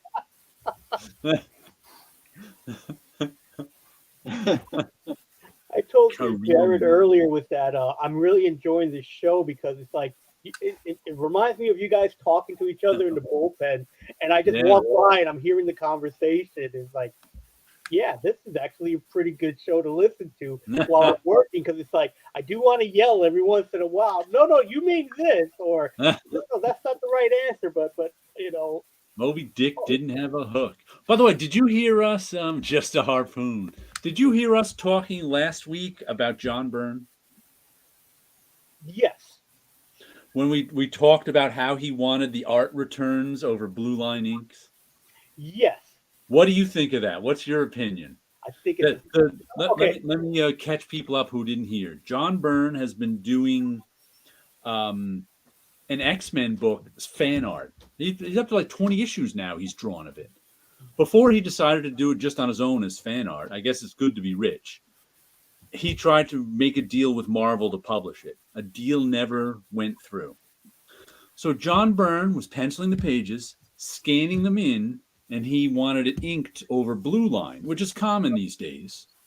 The penciler pencils on one page, scans it in, emails the page to wherever the inker is, and the inker prints it out on Bristol in blue line, inks over the top of the pencils in blue line, and then scans his inks in. And usually in that situation, since nobody sends their actual original art into Marvel anymore, or at least I don't know anybody who does, the blue line inks stay with the inker, and the pencils stay with the penciler. John Byrne said it as part of his deal, he wanted half of the inked pages back. Because as he said, well, that's my art. It should be just as if he's inking over the pencils and I get half the pages back. And I was like, and people were like, and that made my puzzler hurt. I'm like, does he? And some people are like, why would he get half the pages? He chose not to have his pencils inked over. So therefore, he should not get any of the inks. And some people are like, well, that made your puzzler hurt. It made my puzzler hurt. I don't know which way I fall on. I've never heard anyone use that term. I mean, I understand it instantly what you mean. I've never heard anybody say that before. Have you seen The Grinch Who Stole Christmas? That's where it comes from. The cartoon? That line is in the. I take that directly from The Grinch Who Stole Christmas. I'm fired up. Or something like that. I gotta go watch it. I gotta watch it tonight. That's why you instantly knew what it meant. I'll watch it Sunday. Okay. For Easter. So what do you think, Wilson? Do you think not as Chris pointed out, John Byrne has probably got the pull for an inker to go, I'll do that just so he can get some Byrne pages, gets inks over Byrne page. But besides that, what do you think of that? The thing is that he probably can find an inker to read it at. Right. But I don't think that would be the right inker to work over John Byrne or something like that. As an artist myself, I would not do that deal. No. I don't know. I wouldn't ask an inker to do that. I like the idea of it. I like the idea of two pieces of artwork existing from the same book. The argument can be made. At that point, you're nitpicking. Does blue line look better, over pencils, over inks, or whatnot? Right. But I'm just thinking, does the penciler have the right to get half the inked art back? Or 12/8, whatever it is. I don't know. I do not know. I say no. You say no? Jared is the Dr. Seuss. That's the thing. I don't know. My reaction, I lean towards no. I lean towards no too, but I can understand the argument. I can understand the argument. It's an interesting argument, and I could almost see artists saying, "No, I want the whole thing." Yeah, it's like, do I get any of the pencils? No.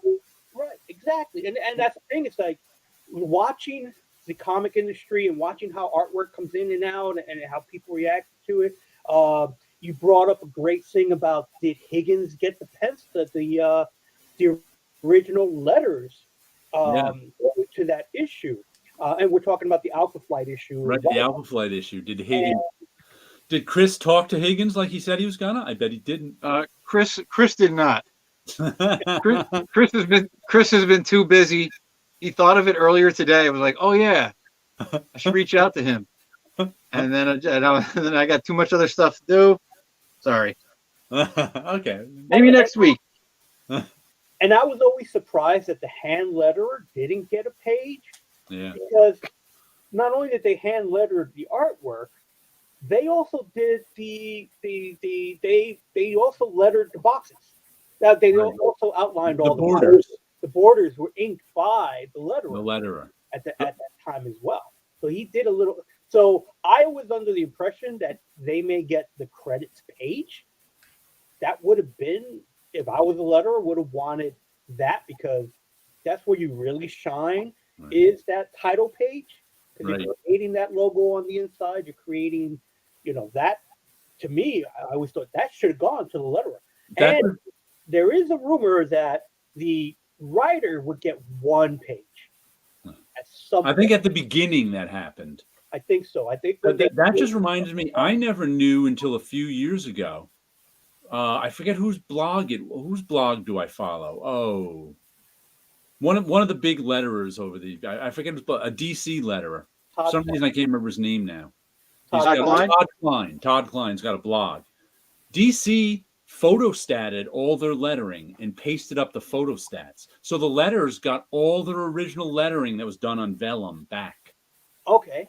I never did that before because Marvel, we always whited out right directly on the letter, which is also why the longest tenured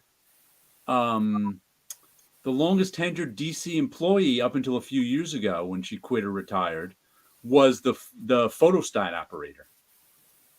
Because they were still doing photostats all up until for years and years after Marvel had stopped doing them. Do the pencilers think Byrne? Do pencilers like Byrne think the inkers are leeching off their talent? I don't know, but he definitely wanted those pages. He definitely thought he deserved those pages because it was his talent that made that inking exist. I think that was his thinking. Because it was his talent was more important to those pages than the inker's talent. I think that's what, but I'm sure most pencilers think that. But to actually to say, I want those pages back. But there's something to speak to. There's something about being John Byrne that you can do that kind of a request. And the thing is that listening to everybody's side of the story, again, me being in a unique place, I knew I was doing art returns correctly when both the penciler and the inker would call me up, and they both hated the pages that they got that week. There was a Ghost Rider book. I don't recall the team on it, but I'll pick Ghost Rider because so many people worked on it. I had the penciler call up and complain about his pages, and it wasn't more than 2 hours later, the inker called up and he complained about the pages they got. It was like, well, was it the pages that you got?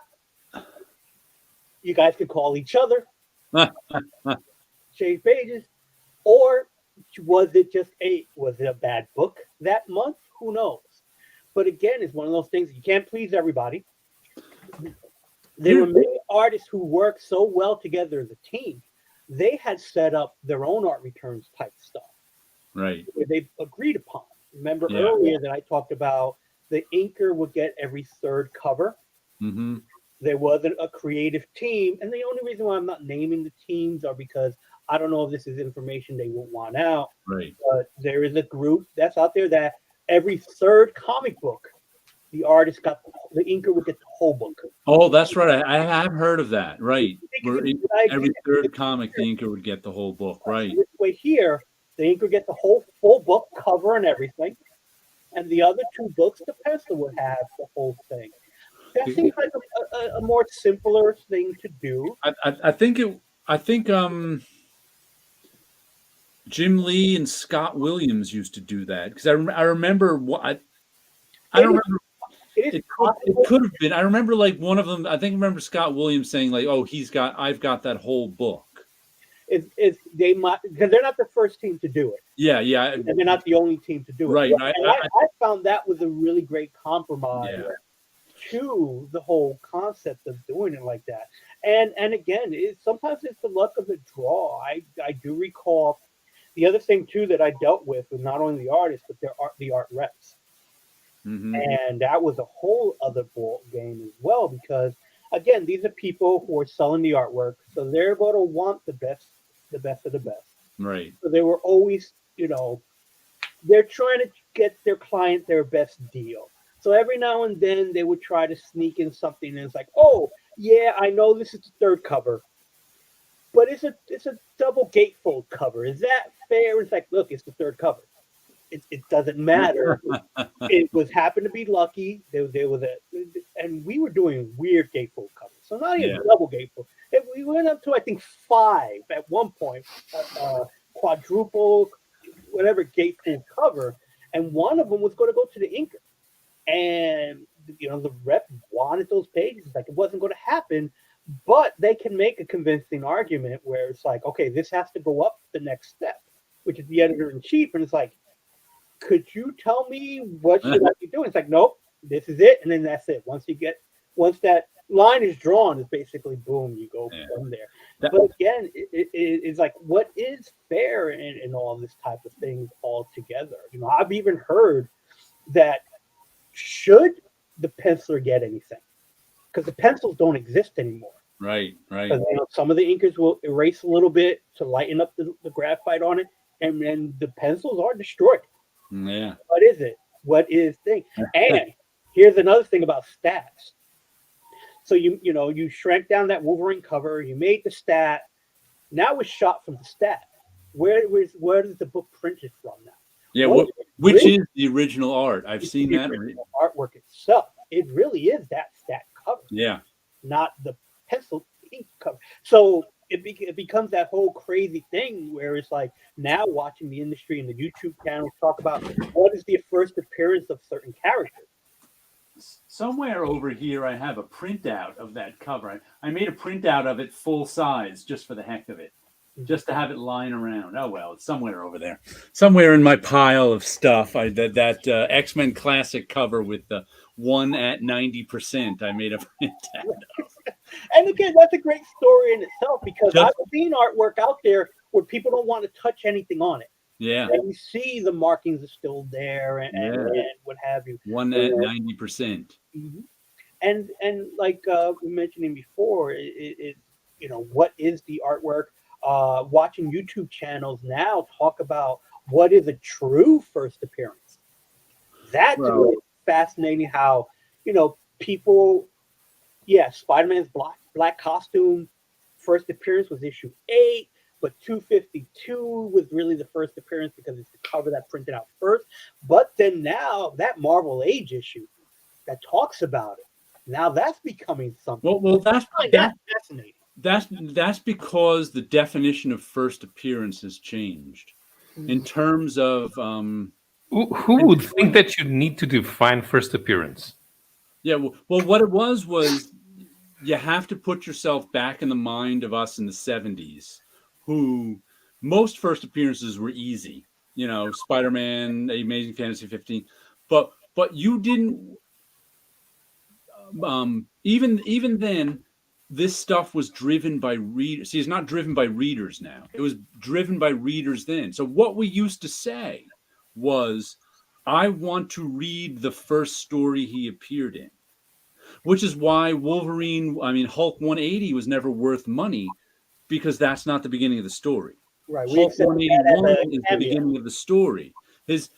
But as time went by, I want to read the first story of appearance got sort of marketed down to first appearance. And now first appearance is whatever anybody can convince you is the first. And it's usually someone who wants to sell you something. Right. So it's like whoever has issues. It used to be driven by readers, but at some point, it's first appearances are no longer driven by readers. Because if you're a reader and you want to, because of the plethora of collected editions and reprints, you can read the first story someone appeared in like that. It's only collectors who want the actual first appearance, and they don't care about reading it. They just want to own it. So it's a completely different thing than it used to be. And now first appearance is anything you can sell to collectors. If it says X23 on the side of a jar, you can sell that to collectors as the first appearance of X23. And they have. You know about that one? Mm-hmm. That one I heard about. Yeah, there's some comic that has a jars on it and one says X23. And yeah. Or Hellboy's first appearance in a guide to an Italian comics festival, which is true.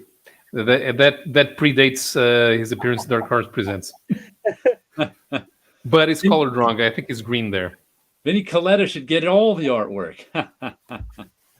Collectors can believe whatever they want. It's just capitalistic, wet dreaming bullshit. Well, it's not capitalistic. It's business. It's a pet peeve of mine that people call capitalism is a certain type of business. Selling Wolverine first appearances is straight up business. Capital has nothing to do with it. I think people should criticize capitalism for being capitalism, not for being business. What is it that makes capitalism capitalism? I'm not going to go into that now because it's boring, but read it. You can read tons of books about capitalism. The shift key? It's rich people. Yeah, those books are also boring. Is it maximizing profits for our shareholders? Is that we have a responsibility for our shareholders? Is that all it is? That's corporatism. That's a particular type of business too that's often linked to capitalism, but not necessarily. You can do that without capitalism. I discovered my old Foom number 10 predates the giant-sized X-Men and is worth serious money. Yeah, who would have thought it? I've seen people selling that too as the first appearance of the X-Men. So you guys want to see European comic where there are no first appearance? Comic. What do you got for us? Well, last week I bought that collection of free code crime stories. Oh, that's right. And at the same time I bought this, which collects all of the. You go solo. What do you got? Collects all of the delirious daily short stories by Spanish cartoonist Miguel Ancho Prado. Okay.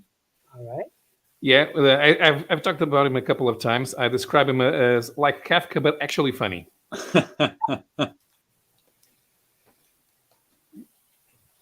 So there's a variety of stories here. All in with the art style is kind of the same, but some are actually painted, while some are just in a regular style.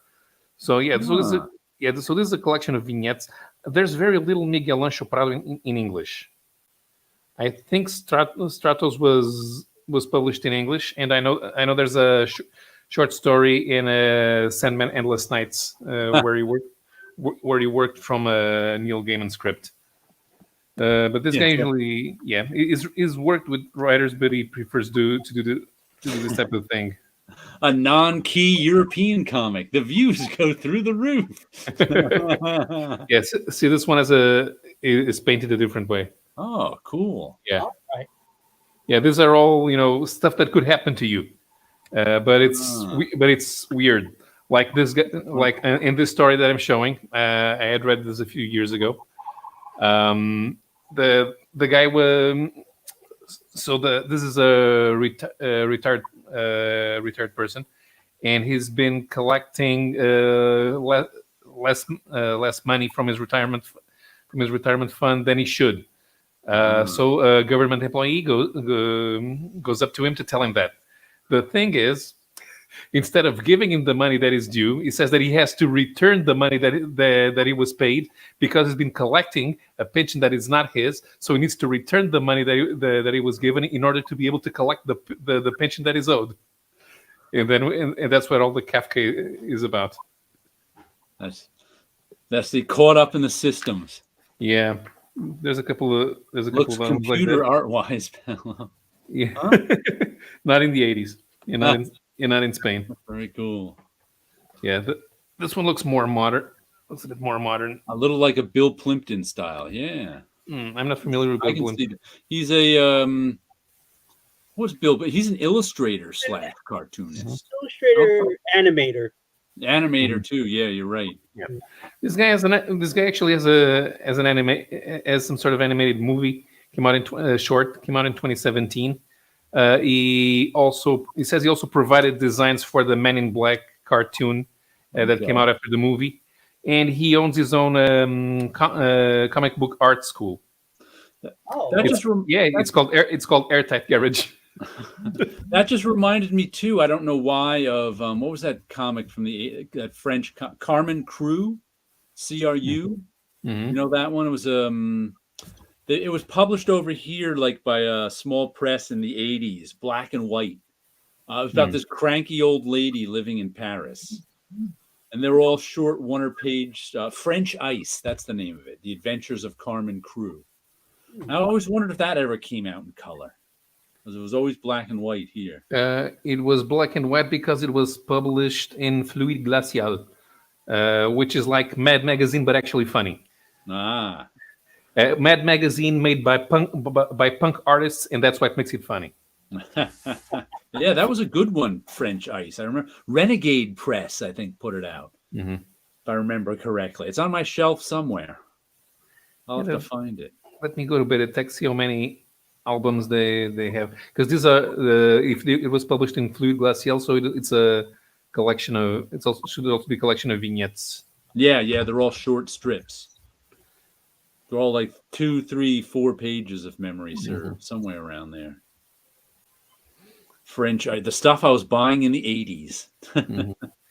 There are 8 albums published in France. Whoa. The first 5 were published in the 80s, the 6th in 1994, the 7th in 2001, and the final one in 2008. Oh. There is one volume with all of the 8 albums, and then there are 2 smaller collected editions from 2014 and 2015. That's in France. That just reminded me too. Someone mentioned it last week, and I looked it up. The Love and Rockets collection that's coming out is all 50 original issues, Love and Rockets, but it's in, I think, 5 hardcovers, a box set, $400. Wow. I was like, whoa. But, $400 for 50 issues. That's a lot to lay out at once. Yeah. Especially since I don't know that that's the best way to read Love and Rockets.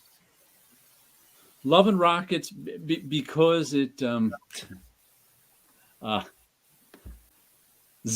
on the Mad Magazine, Paulo, zing zap zoom. But because I was like, oh, that must be really cool, $400. Then I was like, you know what? I don't want, because that's how I read. I read Love and Rockets. I get the magazines, the new version. I've gotten the old version, but they're really meant to be read all as one graphic novel kind of thing. In that the stories just start and end. I mean, the stories just kind of end. There's no. It's just like Jaime's story stops, Gilbert's picks up. Gilbert stops, Jaime's picks up. And in one issue that they can split it up into 3 or 4 parts, or maybe give you a short story in there too. But I think in one big collected edition, it's and I'm not really, I love buying monthly comics, but I don't know that I would buy the original magazines in a collected edition when they have completed stories in a collected edition. Mm-hmm. So you got to really be into the individual issues to buy that collection. Picked up a graphic novel from Titan Statics Press called Azimuth, drawn by Jean-Baptiste Andrea. It's beautiful and strange. This is the English translation. Yeah, I don't know that one, but that name is familiar, but I don't. Isn't Azimuth a Mobius thing? I remember that title having something to do with him, but I don't. I just could be in my mind. Yeah, $400. Good luck. Yeah. Okay, Azimuth, 5 albums written by Wilfried Lupano, with art by Jean-Baptiste Andrea.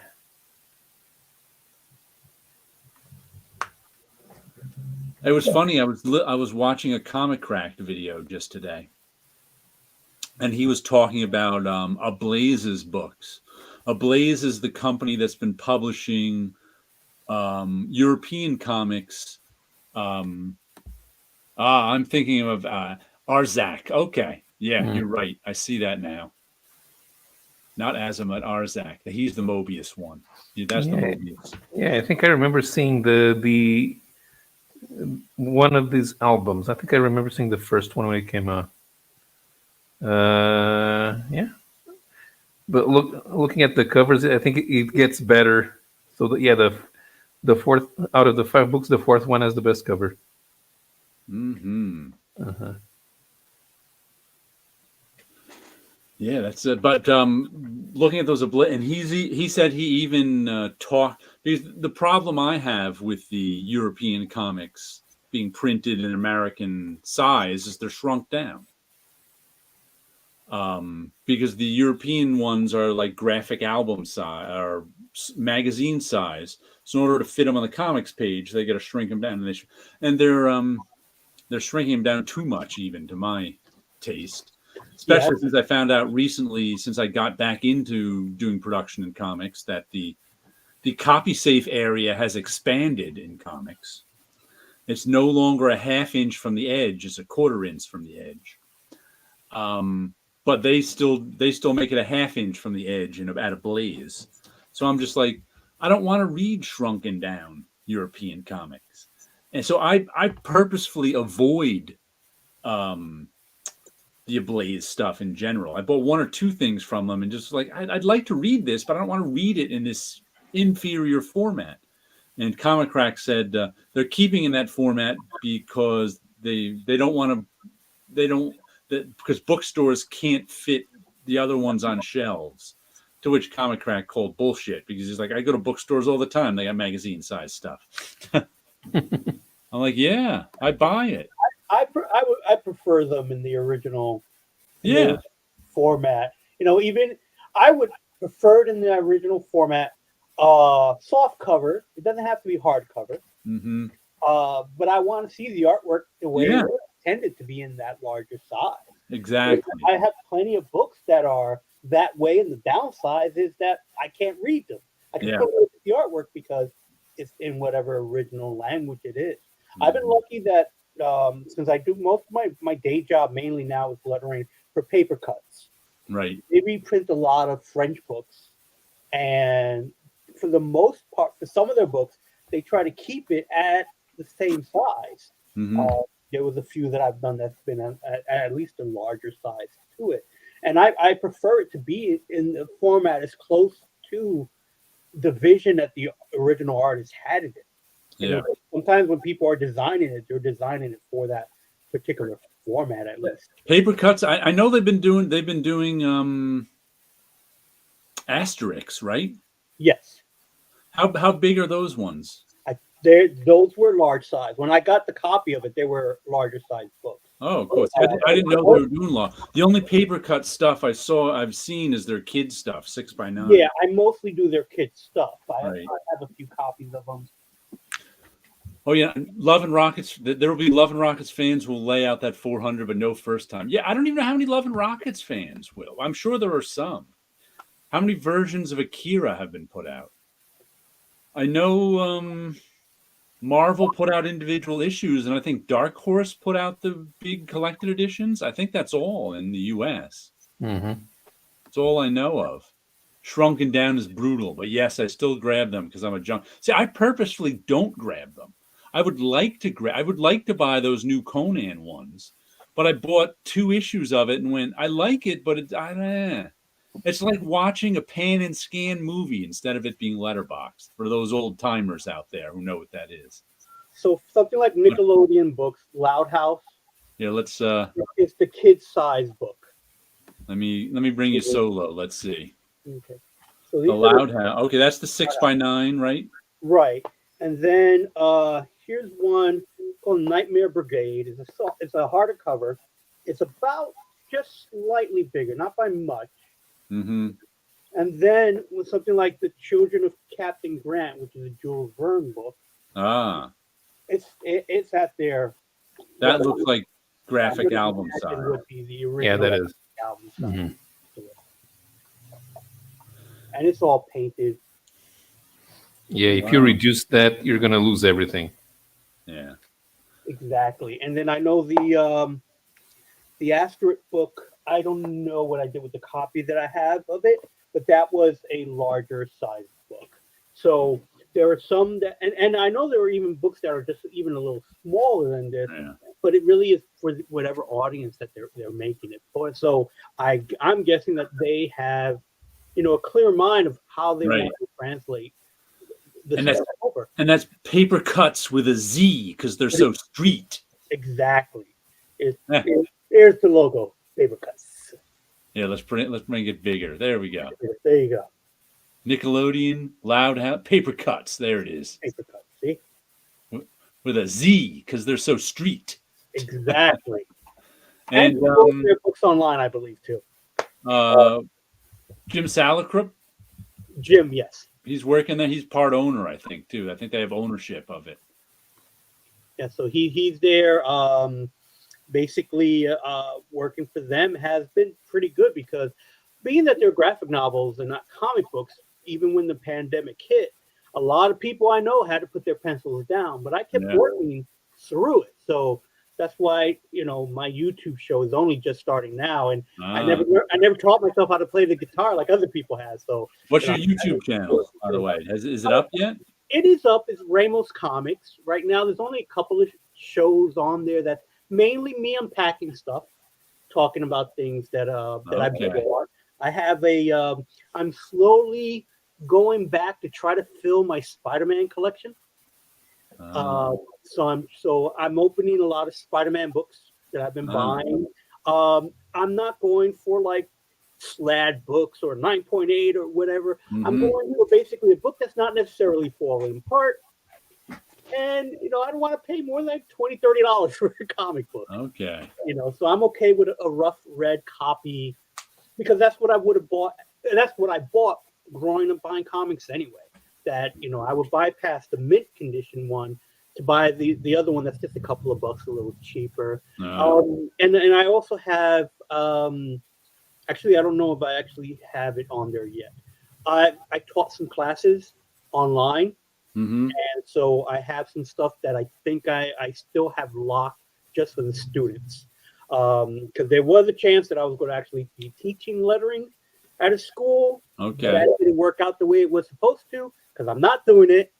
But I'm going to probably still put up the lessons online anyhow. But that's right now, that's just behind, not a paid wall, but it is whatever secret thing you can mark on YouTube that you can. It's just not public yet. It's just not public. Direct link. Just the students have access to that. Right. So that was another thing that I wanted to do for my channel because it's going to be a little bit of everything. Right. But I haven't called comics. Let's say Lefty Earl Grey would not pick up those shrunken down comics because he'd get the Spanish graphic album. Because he could read it. Unless you're talking about another book. Animal Castle is like that. Bigger format would look awesome. Yeah. They shrunk Asterix to kid size. Okay. I didn't know that. Bookstore by my house has a huge Akira box set. It's been sitting there for so long. Is that the Dark Horse stuff? Most likely, Dark Horse put out Akira in those big volumes, right? If it's an Akira box set, then that would have been Kadosha from Random House. Okay. Is it color or black and white? We're getting Animal Castle in bigger than European format in Portugal. I don't recall if they did it in color. I know that they did a huge big box set recently. Marvel did it. They printed it individual comics, but they didn't print the very last one. The very last one never got printed. That was the last epic project. Drew that. That was also the first colored comic, digitally colored. Who didn't print the last epic one? Marvel. No, Marvel printed it. They printed the very last one? They printed the very last epic one. I remember the day Marie Javins came out. And 2 years later. It was like, anybody want the last epic one? Everybody was like, eh. Okay, so then, because I remember we had to look for artwork. It actually got printed 18 months after it should have come out, or 2 years. Okay, I didn't realize it. I knew it's difficult to find. It's expensive. The last few issues of Akira are the most expensive issues of the run. Because nobody had them. Nobody was getting them by then. Chris, we got a question about your robot collection. Are those all Transformers? I can't pick them out resolution-wise. Well, back here? Mm-hmm. These are all Legos. Chris builds his own Lego robots. That's awesome. That's been his... There's some Transformer stuff. I don't know if there's any Transformer stuff in... Not that he doesn't have Transformers, just not back in the shop. But, I've taken a virtual... I can't really... Huh? I've taken a virtual tour of Chris's studio before that he shares with some other people, and they got toys everywhere. It's crazy how many toys are in there. Thousands. People want the tour, I can give it, but I'd have to hang up and call back in. Why don't we plan that some other day? We'll give him a tour. Okay. We'll give him a tour when we can plan it. And meanwhile, I have to go so I can get some beauty sleep. Oh, he's leaving us early tonight because he's got to work. I have to wake up in 5 hours. All righty. Well, have a good night, Paulo, and we'll catch you next week. Take care. All right. Good night, man. Now that asshole's gone. By the way, that's our tradition. Whenever someone leaves early, you have to say, someone has to say. He's gonna watch back. Now, matter of fact, last time he watched back, he asked me why I didn't say it. So now I'm going to say, now that asshole's gone, I'll say it twice so he doesn't miss it.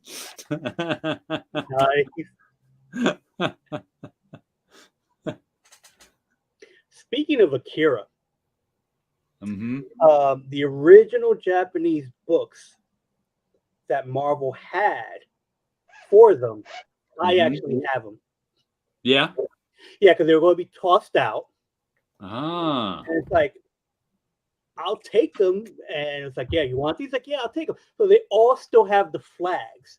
I don't know what notes were being made, but they all still have all the sticky flags on various pages. Oh, okay. No. So there's no notes on them, but each page has got a sticky flag on them. Have Just sticky they flags need to on change them. I thought something. that was just a neat little production thing that they were. Yeah. These were the original Japanese books that Marvel was using Eh. and making whatever notes they were making for them. Which You'll I would have imagine is to ask Marie because she was the editor on that one. yeah, she would have been the editor. Whenever someone makes fun of Street Poet Ray, you remember that comic that Marvel put out? I remember the title. Okay. Anything about it itself. She likes to point out that the same person who bought her Street Poet Ray brought her Akira. Okay. So See, I didn't realize that she finished it because oh yeah, I clearly remember. I don't remember the issue number, but I do remember or maybe Polly really finished it. I thought Marie was already gone. No, I specifically remember Marie. She may have been freelance at the time. I don't even remember. That's very well possible. But I specifically remember her coming out with that hangdog Marie expression going, Akira, what number? 39? What did it go up to? I can't even remember. Anybody want a copy? I thought it was 36. 36? 36 rings a bell, but I don't know if that was the last one. Right. Anyway, Akira 36. And I had stopped reading Akira at like issue 30. Right. Just because I got bored with it and it was never coming out. And I guess it wasn't on my pull list. Now that I think of it. But what's weird is I've had a pull list at a comic shop since I was 16.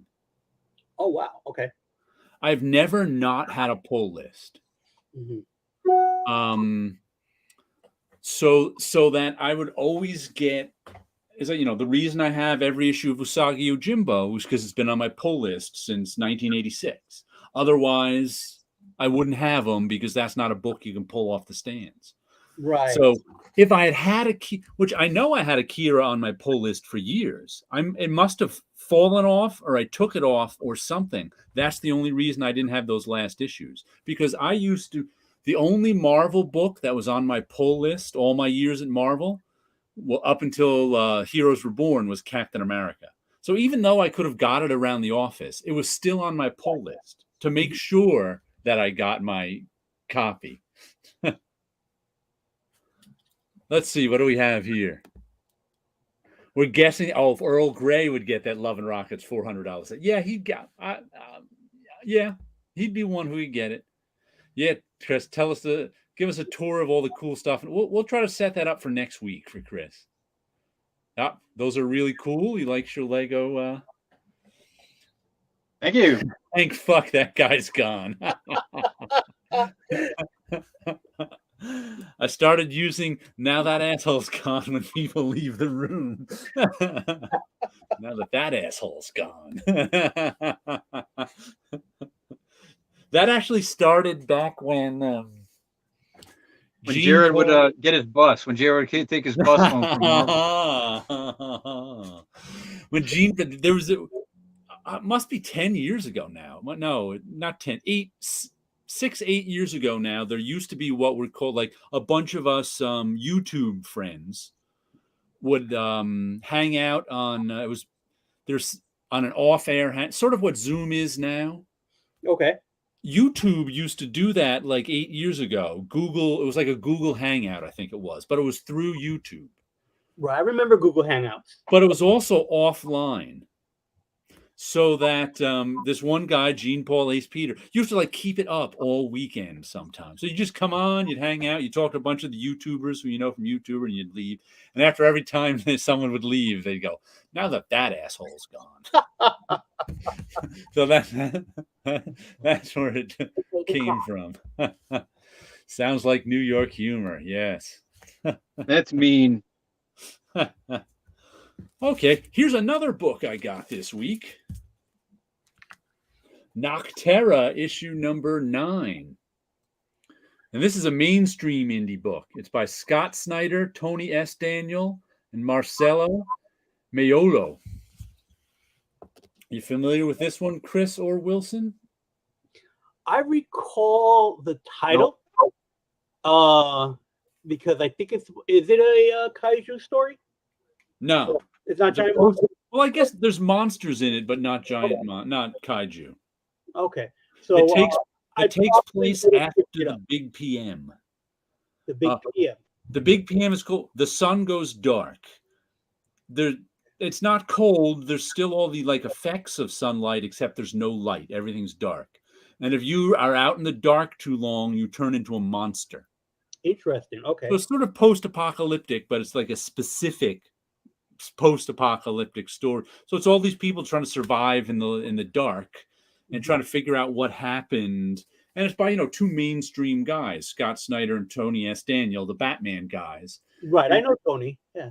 And I jumped on it just because since I never read Marvel or DC, I never read Scott Snyder or Tony S. Daniel. So like they're doing an indie book, I may as well check them out. So I've been buying this one, and it's been a solid B. I probably would have been if I knew about it. I would have been buying it because I like Tony's work. Tony and I go back to Marvel years.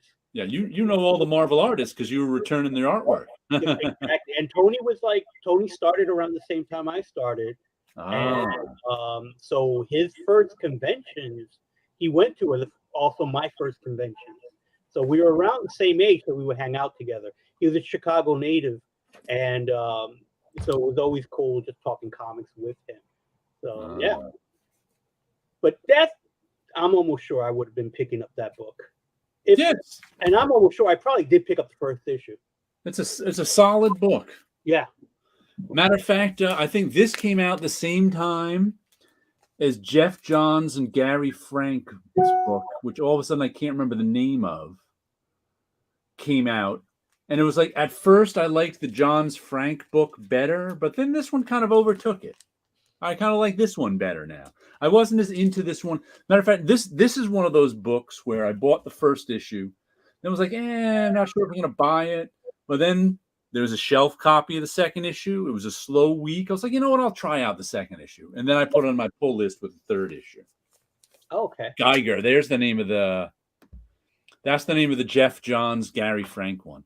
Matter of fact, he's making a whole little superhero universe with it. Some sort of Eternal Heroes one, where he's got like a guy in the Revolutionary War. He's got a post-apocalyptic guy as Geiger. And I think there was a time last year when it was like 6 to 10 of the books I was buying were post-apocalyptic books. Every week I'd come on and go, here's another book. It's a post-apocalyptic book. Here's another book. It's a post-apocalyptic. It was like, how did I It's get the future and you don't know what happened. Kind of crazy. Here, I reread one of my favorites this week. Have either of you read Finder by Carla Speed McNeil? No.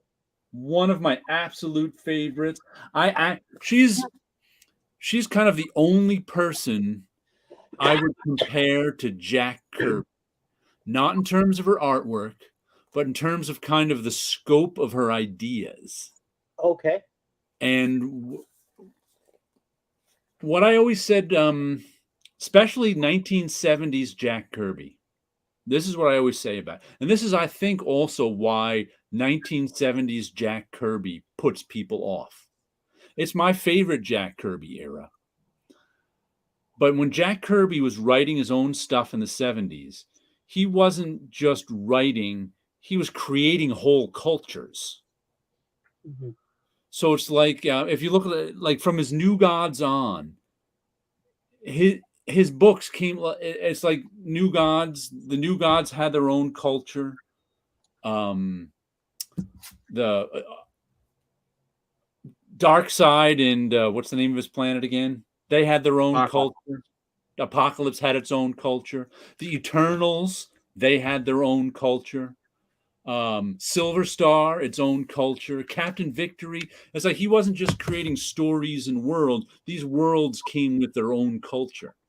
And I think people especially were put off by it because they went from sort of Stan Lee, Jack and Kirby, and Stan Lee very sort of hip, now whatever's current culture, to these, which is why I like Jack Kirby writing better than I like Stan Lee and Jack Kirby writing. Really? Okay.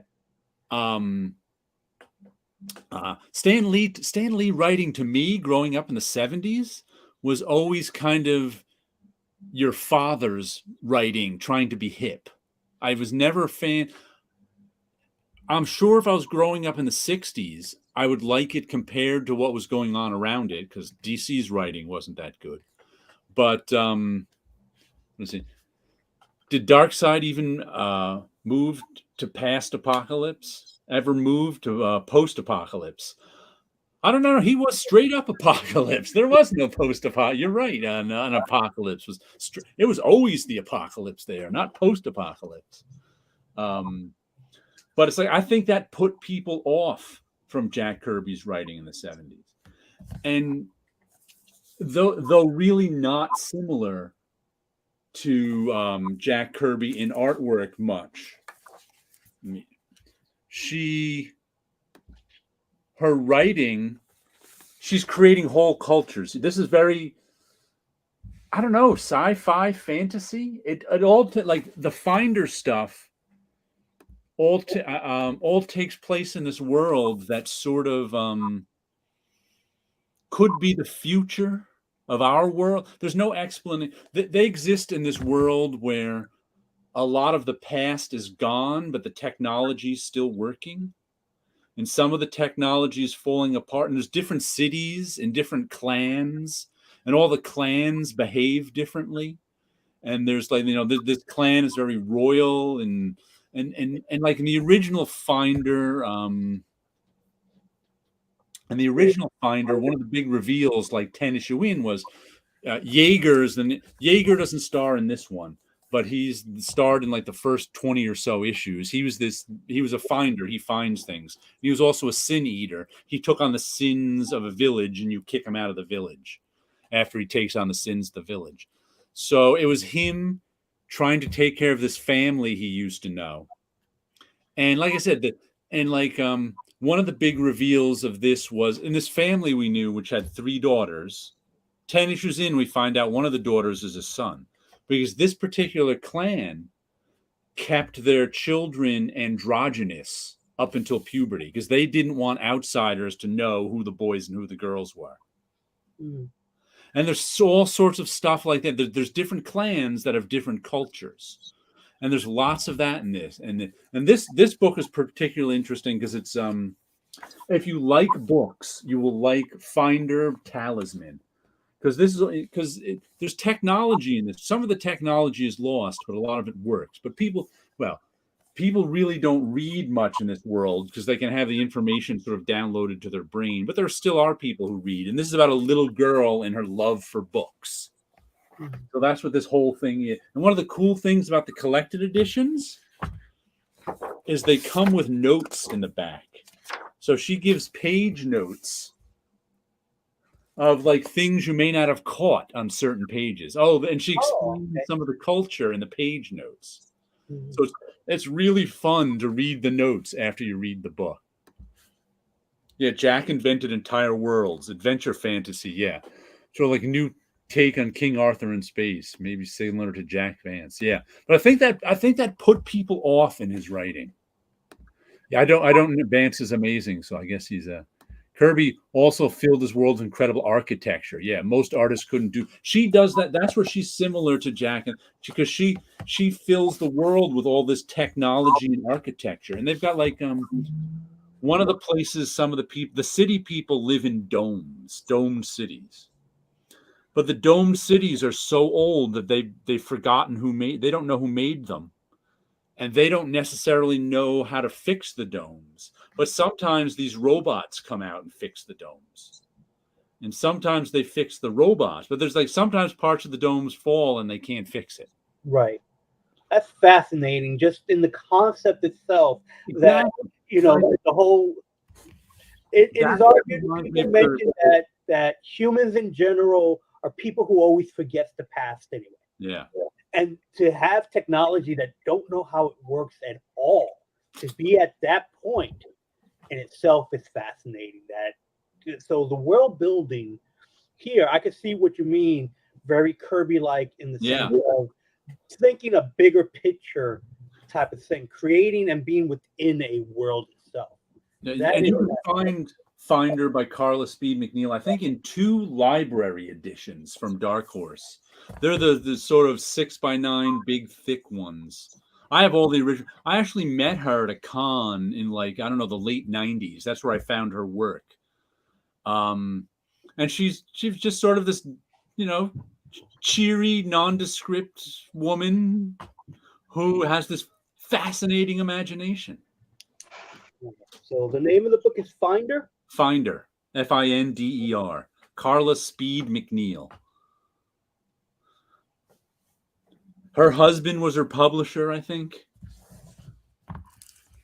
Great name, too, Carla Speed McNeil. Yes. But Dark Horse has published her for when she's done stuff for the last, 10, 15 years. Before that, she was her husband was her publisher. I think she's self-published. But really, stuff I really, really like.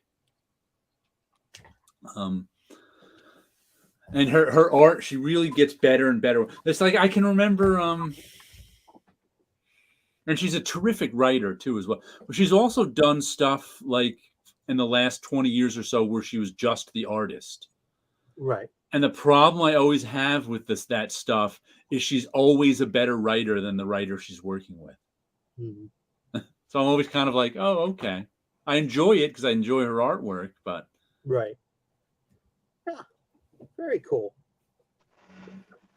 But yeah, definitely. I always recommend whenever asks me who my favorite current thing is, I always say Carla Speed McNeil and Finder, even though it's not that current anymore. Mm-hmm. I don't think she put out any in a little while since Dark Horse Presents went under. Now there's an anthology book that was a lot of fun. Yeah, I still have all my issues of it, all 3 volumes. Mm-hmm. Somehow I'm proud of having all the volumes, and it's a burden. Because that's a lot of comics that no one is interested in. Yeah, that's the thing. It's like you don't know what's going to hit. It's weird what ends up being like the breakout thing from it. I think that was the first one was Hellboy, obviously. There's a handful of issues that people are interested in, but I think volume 1 was 157 issues. Mm-hmm. Out of the 157 issues, there's probably 10 that people are interested in. Right. I actually did a video once somewhere on my channel taking a look at all the covers from all 157 issues. I just went through them each one. That's a great idea. Yeah. Just to go through the stuff like that. Covers. Mentioned in your last video about having a book of just covers. I had pitched that idea. Yeah. For because they did something kind of similar with the cards, right? The Marvel Master Print cards. Right. And so they did a book with these with the cards themselves. And I thought that was neat, mainly because there was no text on it. Right. And I always wanted to see, especially the books from the 60s, without the trade dress. I wanted to see the artwork, full color type of a thing, just the art itself. I actually like them better with the trade dresses on. Mm-hmm. Because often when I see the draw with the trade dresses, they weren't drawn to have. There's always a big empty space up. The composition isn't meant to not have the trade dress on. And at the same time, I also wanted a book on just the credit page splashes. As a letterer who doesn't hand letter, all my stuff is computer. But all that Joe Rosen. Have you seen the Bible they used to have at Marvel? The Letterer's Bible? I've never had that. They used to have a Bible that they give to the letter. What was that? I have a copy of that. Chris has got a copy of that. I would like to see that one day. You can also find some of it on Todd Klein's blog.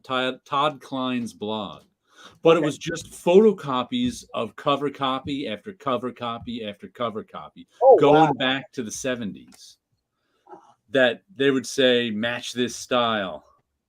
Oh, no, I would have loved to see that. Ye old Bible of lettering. How thick is that one? Very cool. Oh,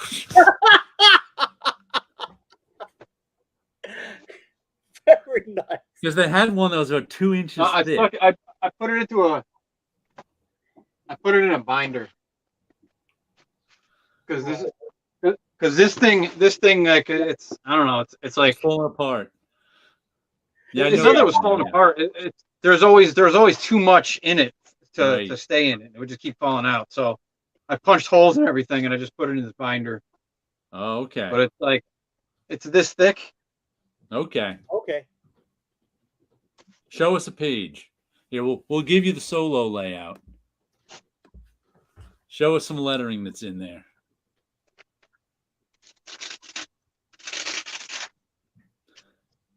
And this is what they used to have all the new staff letterers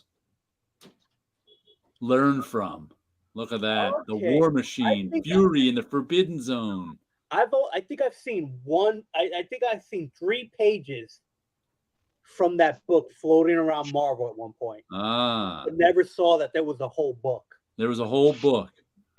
Like I said, go to Todd Klein's blog. He actually went through a lot of, I forget who did the lettering on it. Angel and the Ape, Legion 89. He did. Yeah.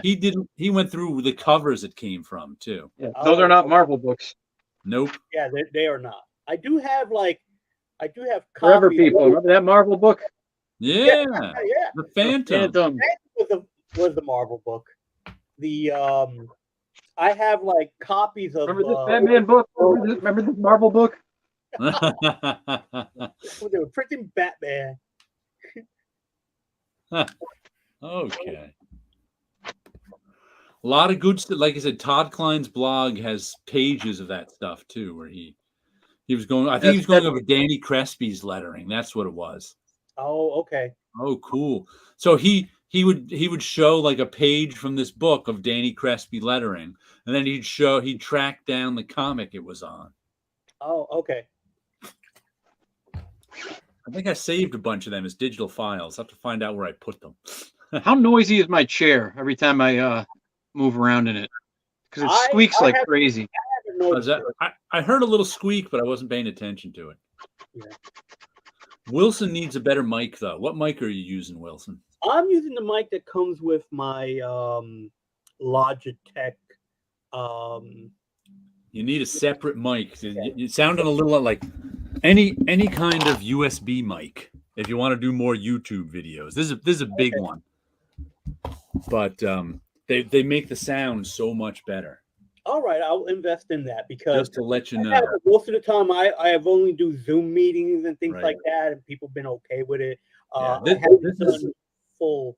This is Blue Yeti, I think it is. Blue Yeti. Okay. And a lot of people bought these ones. I've had this one for like, I don't know, 8 years now. And it just keeps running and works real well. But yeah, a separate mic is always a good thing just because they sound so much better. All right, great. I'll say the last comic I got this week. Have you been, either of you probably not been reading Craig Russell's adaptation of Neil Gaiman's Norse mythology? I bought a lot of those. And then, but I got confused by the numbering because he did a second series and started over at 1 again. That's, That's because they don't tell you what volume it is on the cover. Yeah, yeah, Annoyingly. You have yeah, to look yeah. in the indicia.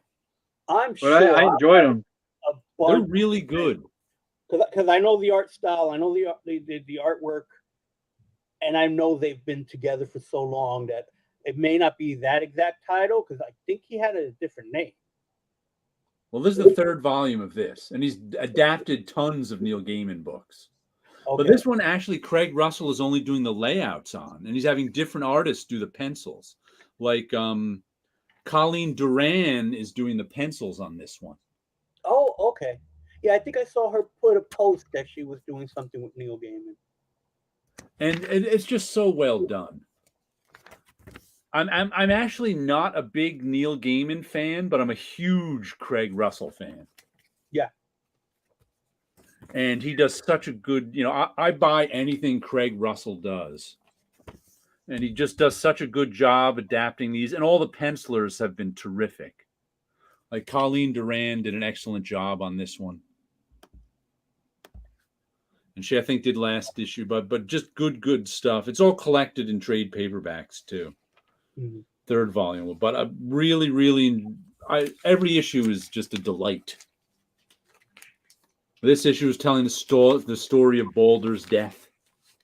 Oh, okay. So the starting of Ragnarok? Yeah. Well, I don't even know if Ragnarok... we'll have to see how it goes in this one. But what I also didn't realize here was... because I know, of course, the Marvel one, where the mistletoe didn't swear allegiance to him. But from what I remember in the Marvel one, that he was shot with a mistletoe arrow. Decades and this one, ago, it was actually a dart. It was like he threw a lawn dart at Balder. I was like, what? It would be like something very simple. and like forever since I read the Norse gods stories in general, even before Gaiman was doing them, I read a bunch of books growing up that I couldn't even tell you the authors because I don't even know how far back they go. But again, I recall that it was almost a splinter type of thing that affected Boldar. That it could have very well been just a simple dart. Yeah, like something really small. Right, hit him in the throat. I think he did. Mm-hmm. Then the best part, I love here's a part of the legend I didn't know. I have to show you this one part. Okay, so it was Loki convinced someone else to throw the dart. I forget who it was. Somebody's brother. Was it Balder's brother? Anyway, Loki convinced someone to throw the dart. But Odin, and I think Balder was Odin's son, it said. And then Odin had another son. Okay, Odin had a son to replace Balder. The son was named Vali. Before he was a day old, the baby found and slew Hode. Hode was the guy who threw the dart. He wasn't trying to kill Balder. Everybody was throwing things at him to show that everything had sworn not to hurt him. Except it was Loki who was like, hey, mistletoe didn't swear, and made the dart. And he said, Hode, throw this little dart at him. And Hode did, and it killed him. But then Odin was like, it's not his fault. Let's leave him alone. Well, I love this picture of a day-old baby with a knife slaying Hode.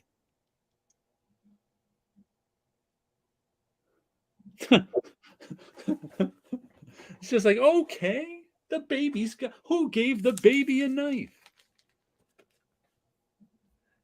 Oh, in Marvel's line, a blind archer shot. Yeah, I have a vague memory of it being an archer. Because I haven't read that in a long time. Well, actually, maybe did I read it? No. I reread some of the late 70s Thor a few years ago, but I don't really remember it. That's when they were doing the whole build up to Thor 300, I think it was. Where it was like, who was writing that? The film? Roy Thomas? I'm not sure. I'm not too keen on the 70s stuff. I started in the 80s. The 70s Thor was cool once this story started. Once they started doing the Ragnarok story.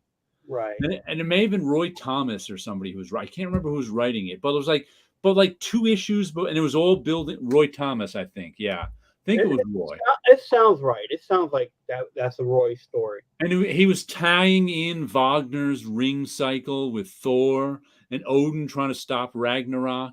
And the story was going on for like 20 issues. Or at least stories within stories, all building up to issue 300. Then at like issue 298, they were replaced by another writer. I was like, oh, okay. Yeah, by 300, that was Mark Gruenwald and Ralph. Yeah, they took over. They actually did a pretty good job finishing up the story. But it was weird. There's like this whole story was building up for like 18 months, and then the writer was just gone. Yeah, there are multiple versions of the original Norse Tales. Yeah. Yeah, that's the thing. There are so many. Because I remember in college having a book that just went through a bunch of stories, and the one that stands out that I remember was redheaded Thor with a beard having to dress like a woman because Loki has stolen the hammer. Right. They had done one of those, and they'd done that story in this too. And what's cool, Thor's hammer in the myths in this series, that just kills people.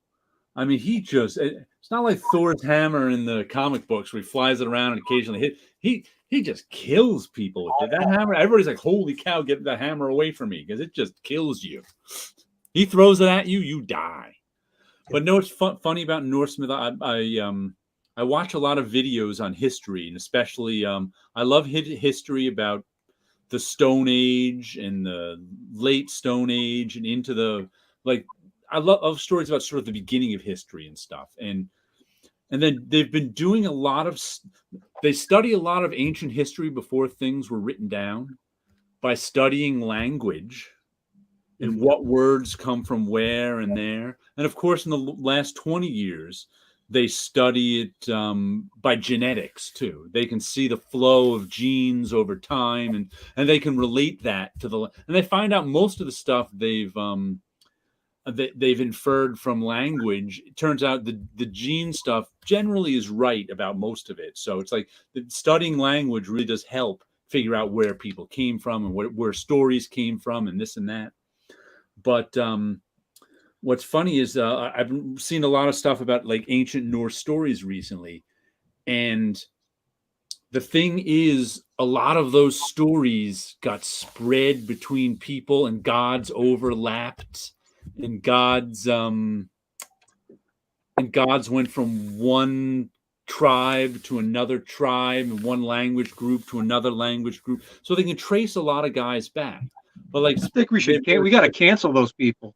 That's cultural appropriation. Cancel them. I'm going to drag them on Twitter right now. I should say the two people that confuse them are Freya and Frigga.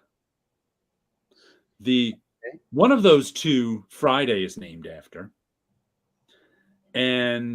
But they're not exactly sure. Sometimes they're two separate goddesses. Sometimes they're the same goddess, and they don't know if one came from the other and they joined, or they're both always set. But it's like that particular one. That particular goddess, they're completely confused on. They don't know if Freya and Frigga were once the same god. Right. They don't. But at times they've been the same goddess. Mm-hmm. But at times they haven't been. So it's fascinating. Wow. Fascinating how they don't give women the proper respect back then. Cancel them. Chris wants to cancel everybody. That's why they call him Cancel King Chris. That's why they call me that. CKC. Not CKC. Cancel King Chris. So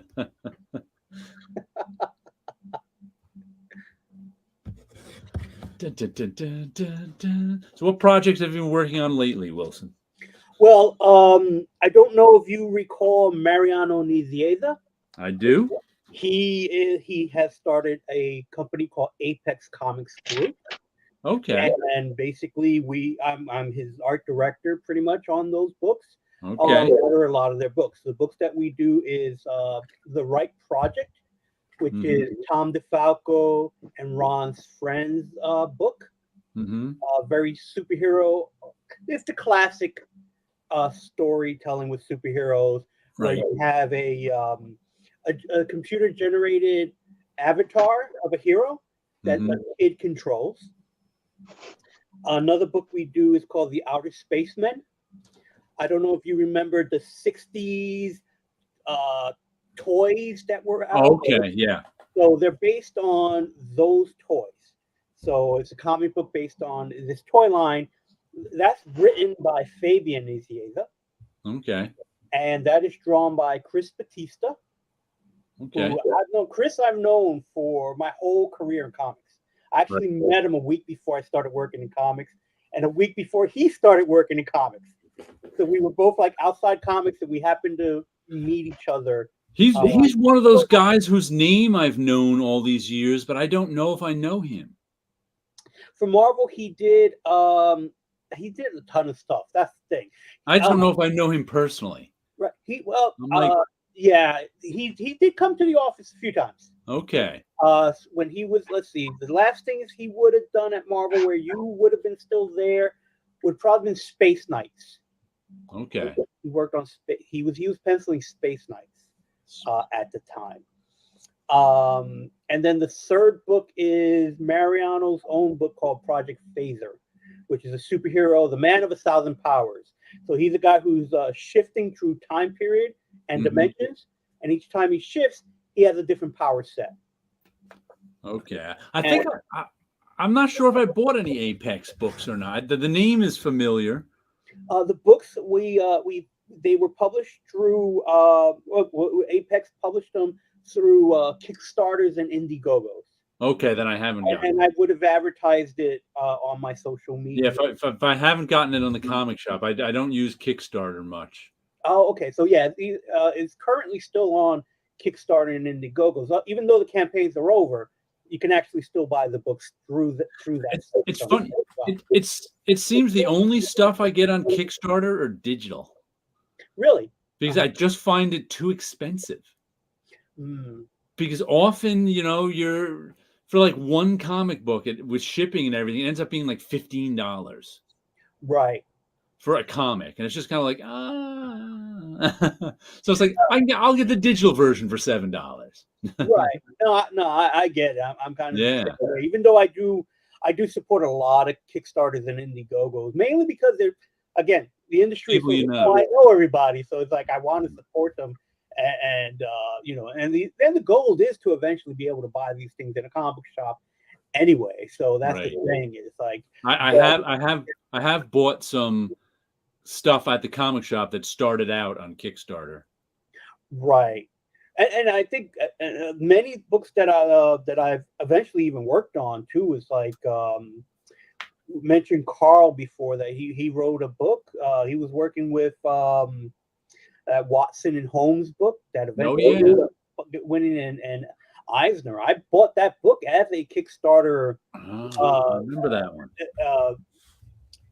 As someone supporting the Kickstarter, and eventually I end up lettering the book later on, a few years later. So it's just one of those funny things that, again, as I mentioned, the industry's small, so we all eventually end up working with each other or knowing each other. I've been working with Carl at Bad Idea Comics. Oh, okay. I've been doing the production for him. So nice, very cool. I was talking to him yesterday, I think. Sometimes we hang out on the phone and just talk comics for a while. Mm-hmm. Oh, one more thing I got to show you, guys, that I got this week.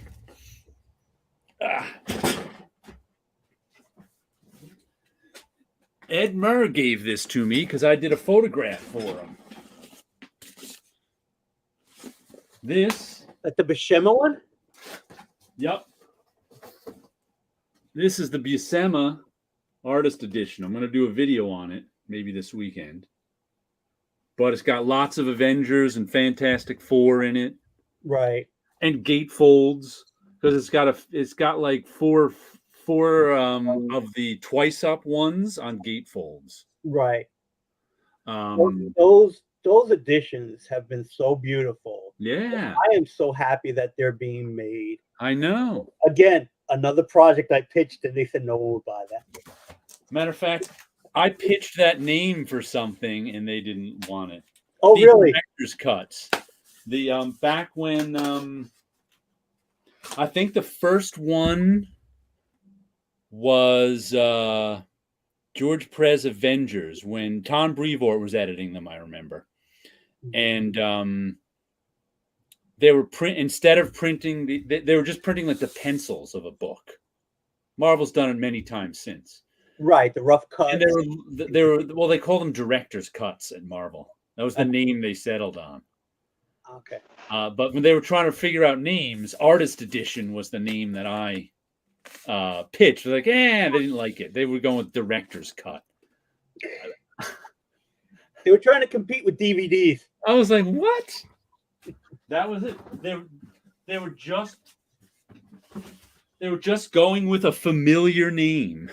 Yeah. Not one that described anything. I was just like, all right. Mm-hmm. By the way, do you see Tom Brevoort has a... if anything, it's erroneously non-descriptive. Exactly. It's like, it doesn't tell you at all what it is. It's like the director's cut implies that this was supposed to be the version that we wanted to show you, but we had to like cut it back. And it's like, but the studio interfered with it. Yeah. But you were saying Tom Brevoort has a YouTube channel. Oh, does he? Yeah. He doesn't post very often on it, but he just posted some videos this week of like him staying late getting an issue of Captain America out. It was after my time, but and a couple of things like that. He gave a tour of the Marvel offices, once again after my time, but still like 10 or 15 years old at this point. Oh, okay. Hell, even old footage, if it hasn't been seen, it's new content. You know, why not? But I've read a few of his. Like, I think he has a blog. Yeah, type of thing. Whose blog I do enjoy reading as well is Elliot Brown's. Oh yeah, because every now and then there's photographs with, or not every now and then, there's photographs with it, and it's really cool to see. Yes, you know, he's got some good photos. Offices look like, yeah. I loved his photos of the lost time when we were on the 4th floor. That was just before your time, I think. Yeah, that I knew of the 4th floor, and I when I was there, it was being used. Right. But I came in just after just after the 10th floor was all redone. Remodeled. Yeah, as a matter of fact, I came in a week later than I was supposed to because it was being remodeled. Yeah, I find it fascinating. Like, he's got a whole bunch. He took a whole bunch of photos when Marvel was on the 4th floor. Well, for people out there who don't know, Marvel was always on the 10th floor. That's where the bullpen was and all the editorial offices. In spring 1992, I think it was, right after that MTV video that I posted, Marvel redid the whole 10th floor. So everybody had to move down to the 4th floor, which was smaller even, so they could redo the whole 10th floor. We were down on the 4th floor for a few months. But the 4th floor was like my least interesting time at Marvel. Because there was so little space. And me being the freelancer, they sat me wherever they could. So the bullpen was tiny, and there was no desk in there for me. So at one point, I used to sit sometimes I'd sit like out in the hall near George Russo's. That was a decent seat. But there was a lot of the other time I was in the photocopy room. So it was like me and the photocopier all day, and whoever happened to come in to make photocopies. Like, my desk was like next to the photocopy, and people would come in and be startled I was there. They're like, "Yep, this is where they got me working today." Sometimes I'd go into the cover room when I was working on cover. That was right. That should have lined up right with the Rob Schneider SNL sketch, right? Exactly, it did. You don't know how many times I heard that. I said, making coffee. You know, it was amazing. But we were only there for a few months, And I think that was before I had my everyday camera. So I took no pictures on the 4th floor. Right.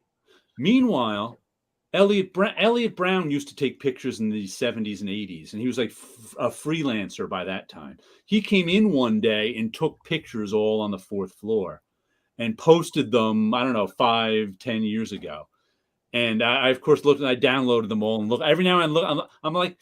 I'm fascinated by them because they're a small sliver of time that is kind of like lost to my photographs of Marvel. I got photographs before then, photographs after then, but I had no. There's even one of me on the 4th floor hanging out in my shorts and t-shirt. But I was like, wow, it's like a lost world of Marvel to me because it was so brief. And like I said, it was mainly boring to me because I wasn't in the bullpen proper. So it's just kind of like, this is dull. I got to do the work and can't talk to many people. A lost world. Yeah, so go to Elliot Brown's blog and check out his old Marvel pictures from the 70s, 80s, and 90s. Yeah. Elliot with 1 T, right? Is there usually one? Looking it up now. Yeah, I think it's because it's usually Eliott, and he's got one, or is it usually 2 L's? Damn it, I can't remember. But he doesn't have any double letters in Elliot, so it must be Eliott. Brown. And it's Elliot, should be ElliotBrown.com. You are correct.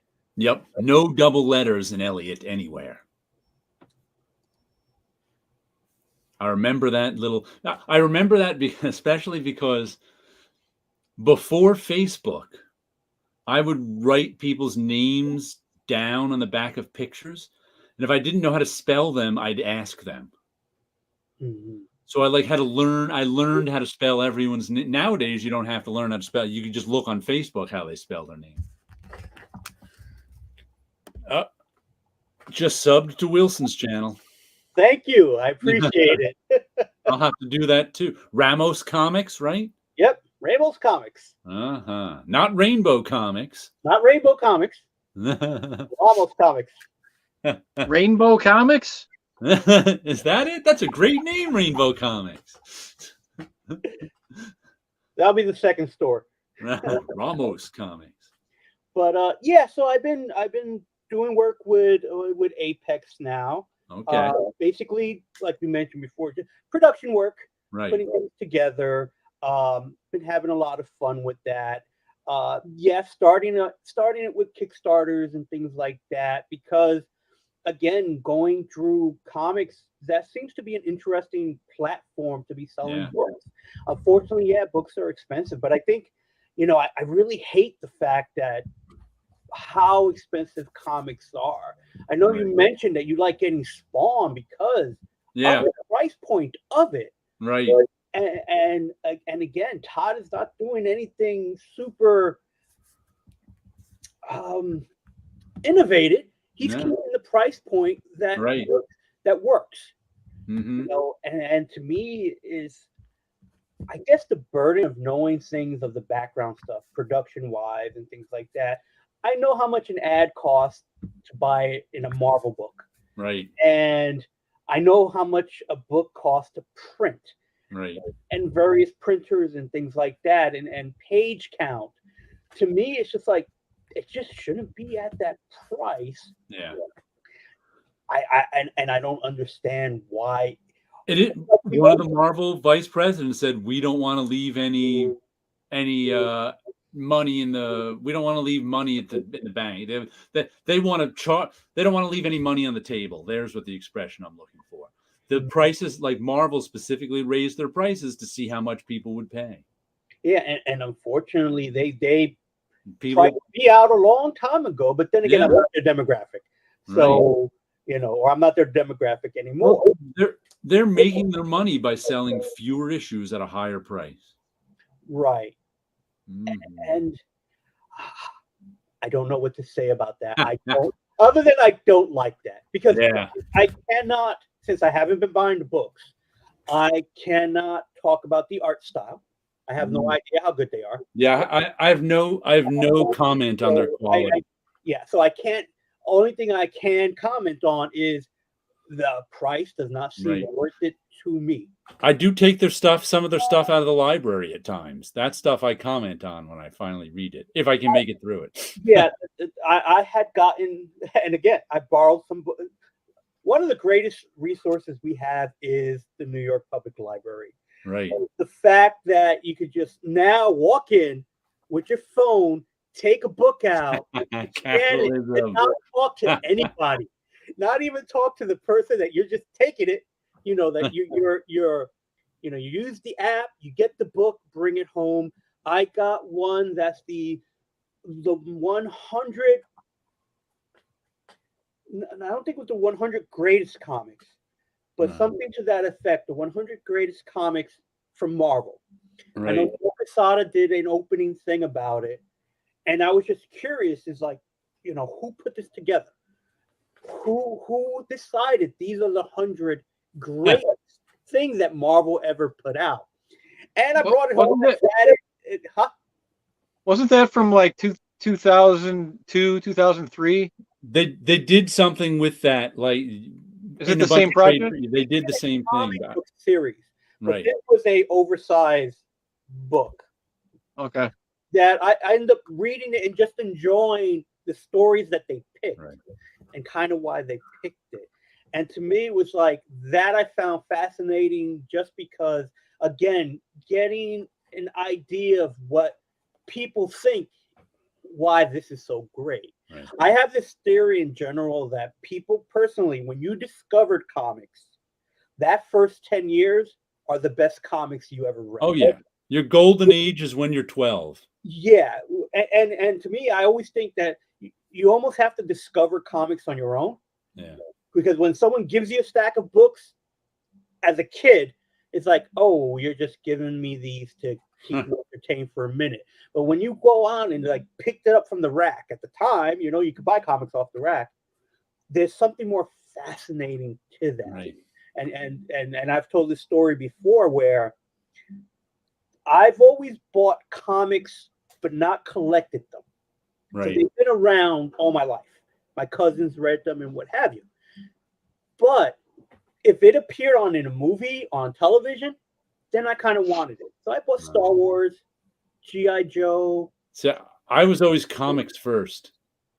To me, it was like that seeing a comic book of that existing thing made it interesting to me. So I was the complete opposite. If I saw a comic of an existing thing, I was a licensed snob. I was the opposite. It was like, they made the story continues. And I like the format of comic books. Right. Then 7th grade English class. I lived in New Rochelle. 7th grade history class, not English class. I don't remember the teacher. I don't remember the two students. The two students were arguing about Spider-Man. Like, well, I know comics. What's going on? It's like, he has a black costume. What? The concept of a superhero not changing their clothes, changing their costume, to me, never been done before. Man. Up to that point of my 2 years of comic book expert, not having read the superhero books yet. Well, that was a big one. And that, to me, it blew my mind. Because, I know Spider-Man from the cartoons and TV show. Right. I wasn't reading the comic book yet. But they couldn't tell me how he got it. So it was a big mystery. Because it had to go find out. We'll go find out. So I remember consciously going to the candy store, newsstand, to find Spider-Man books. For this purpose. All I knew is he had a black costume. And my very first Spider-Man comic is a Marvel team-up with Moon Knight and Marvel team-up with Iron Man. Those two issues, because they were both on the stand. So I bought those two. And it told me nothing. Except the little yellow box, see Secret Wars. I didn't know what that meant. And so, but I read those two books cover to cover, then the little yellow box that told you what books are coming out this month. And then that's when it's like, now I'm becoming a detective. I need to know this information.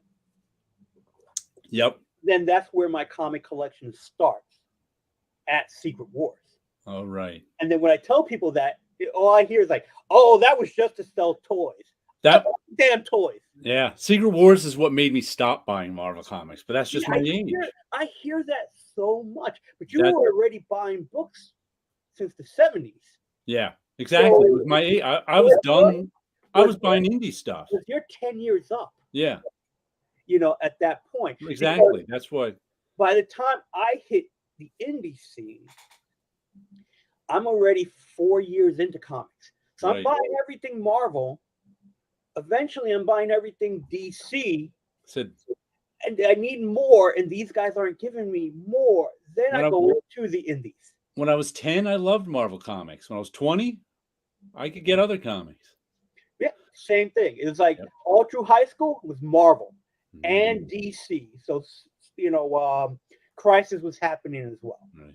So basically, once you buy everything Marvel, you want more. So then DC is kind of like the natural next thing. Right. And then, to me, I went to black and white. The Psychic Girl. I went to manga pretty quick. Minor in France. Yes. that works well. Heavy Metal. It was a comic book format. And it's like it all kind of falls in there. I'm picking up Ninja Turtles because it's something different. Because now and then the black and white boom is happening at that time. I know I bought Boris the Bear. Oh yeah, me too. I stole the first issue here somewhere. I'm sure I have the first issue somewhere around. And that's the thing. It's like, and then once you start working in comics, there's the whole you get access to everything. Yeah. And then you have access to Steve Bunch. Exactly. I still have his bathroom compendium book. That should be something that should be printed. On that note, we're gonna sign off for the week. We'll have to have you on next week, Wilson. Yeah, I would love to be on this show. All right, we'll let you come back. Invite me back. I'll show up. We need a deeper bench because Scott's not available and Tim hasn't been around in a while. So we started out with 4. Well, we started with 2 guys, then we moved up to 4. Then we were down to 3, then down to 2. Now we can be back up to 4 again. All right. So everybody have a good week out there. I might have been like 1/10 of a guy today with how much I talk. Busy. But we had Wilson here to talk a lot. I had a great time. Thank you for everyone who is now following me. Yeah. Wilson was a great guest. Yep. We'll have him on again. Cheers, boys. All right. We'll catch everyone later. Take care. Have a good week.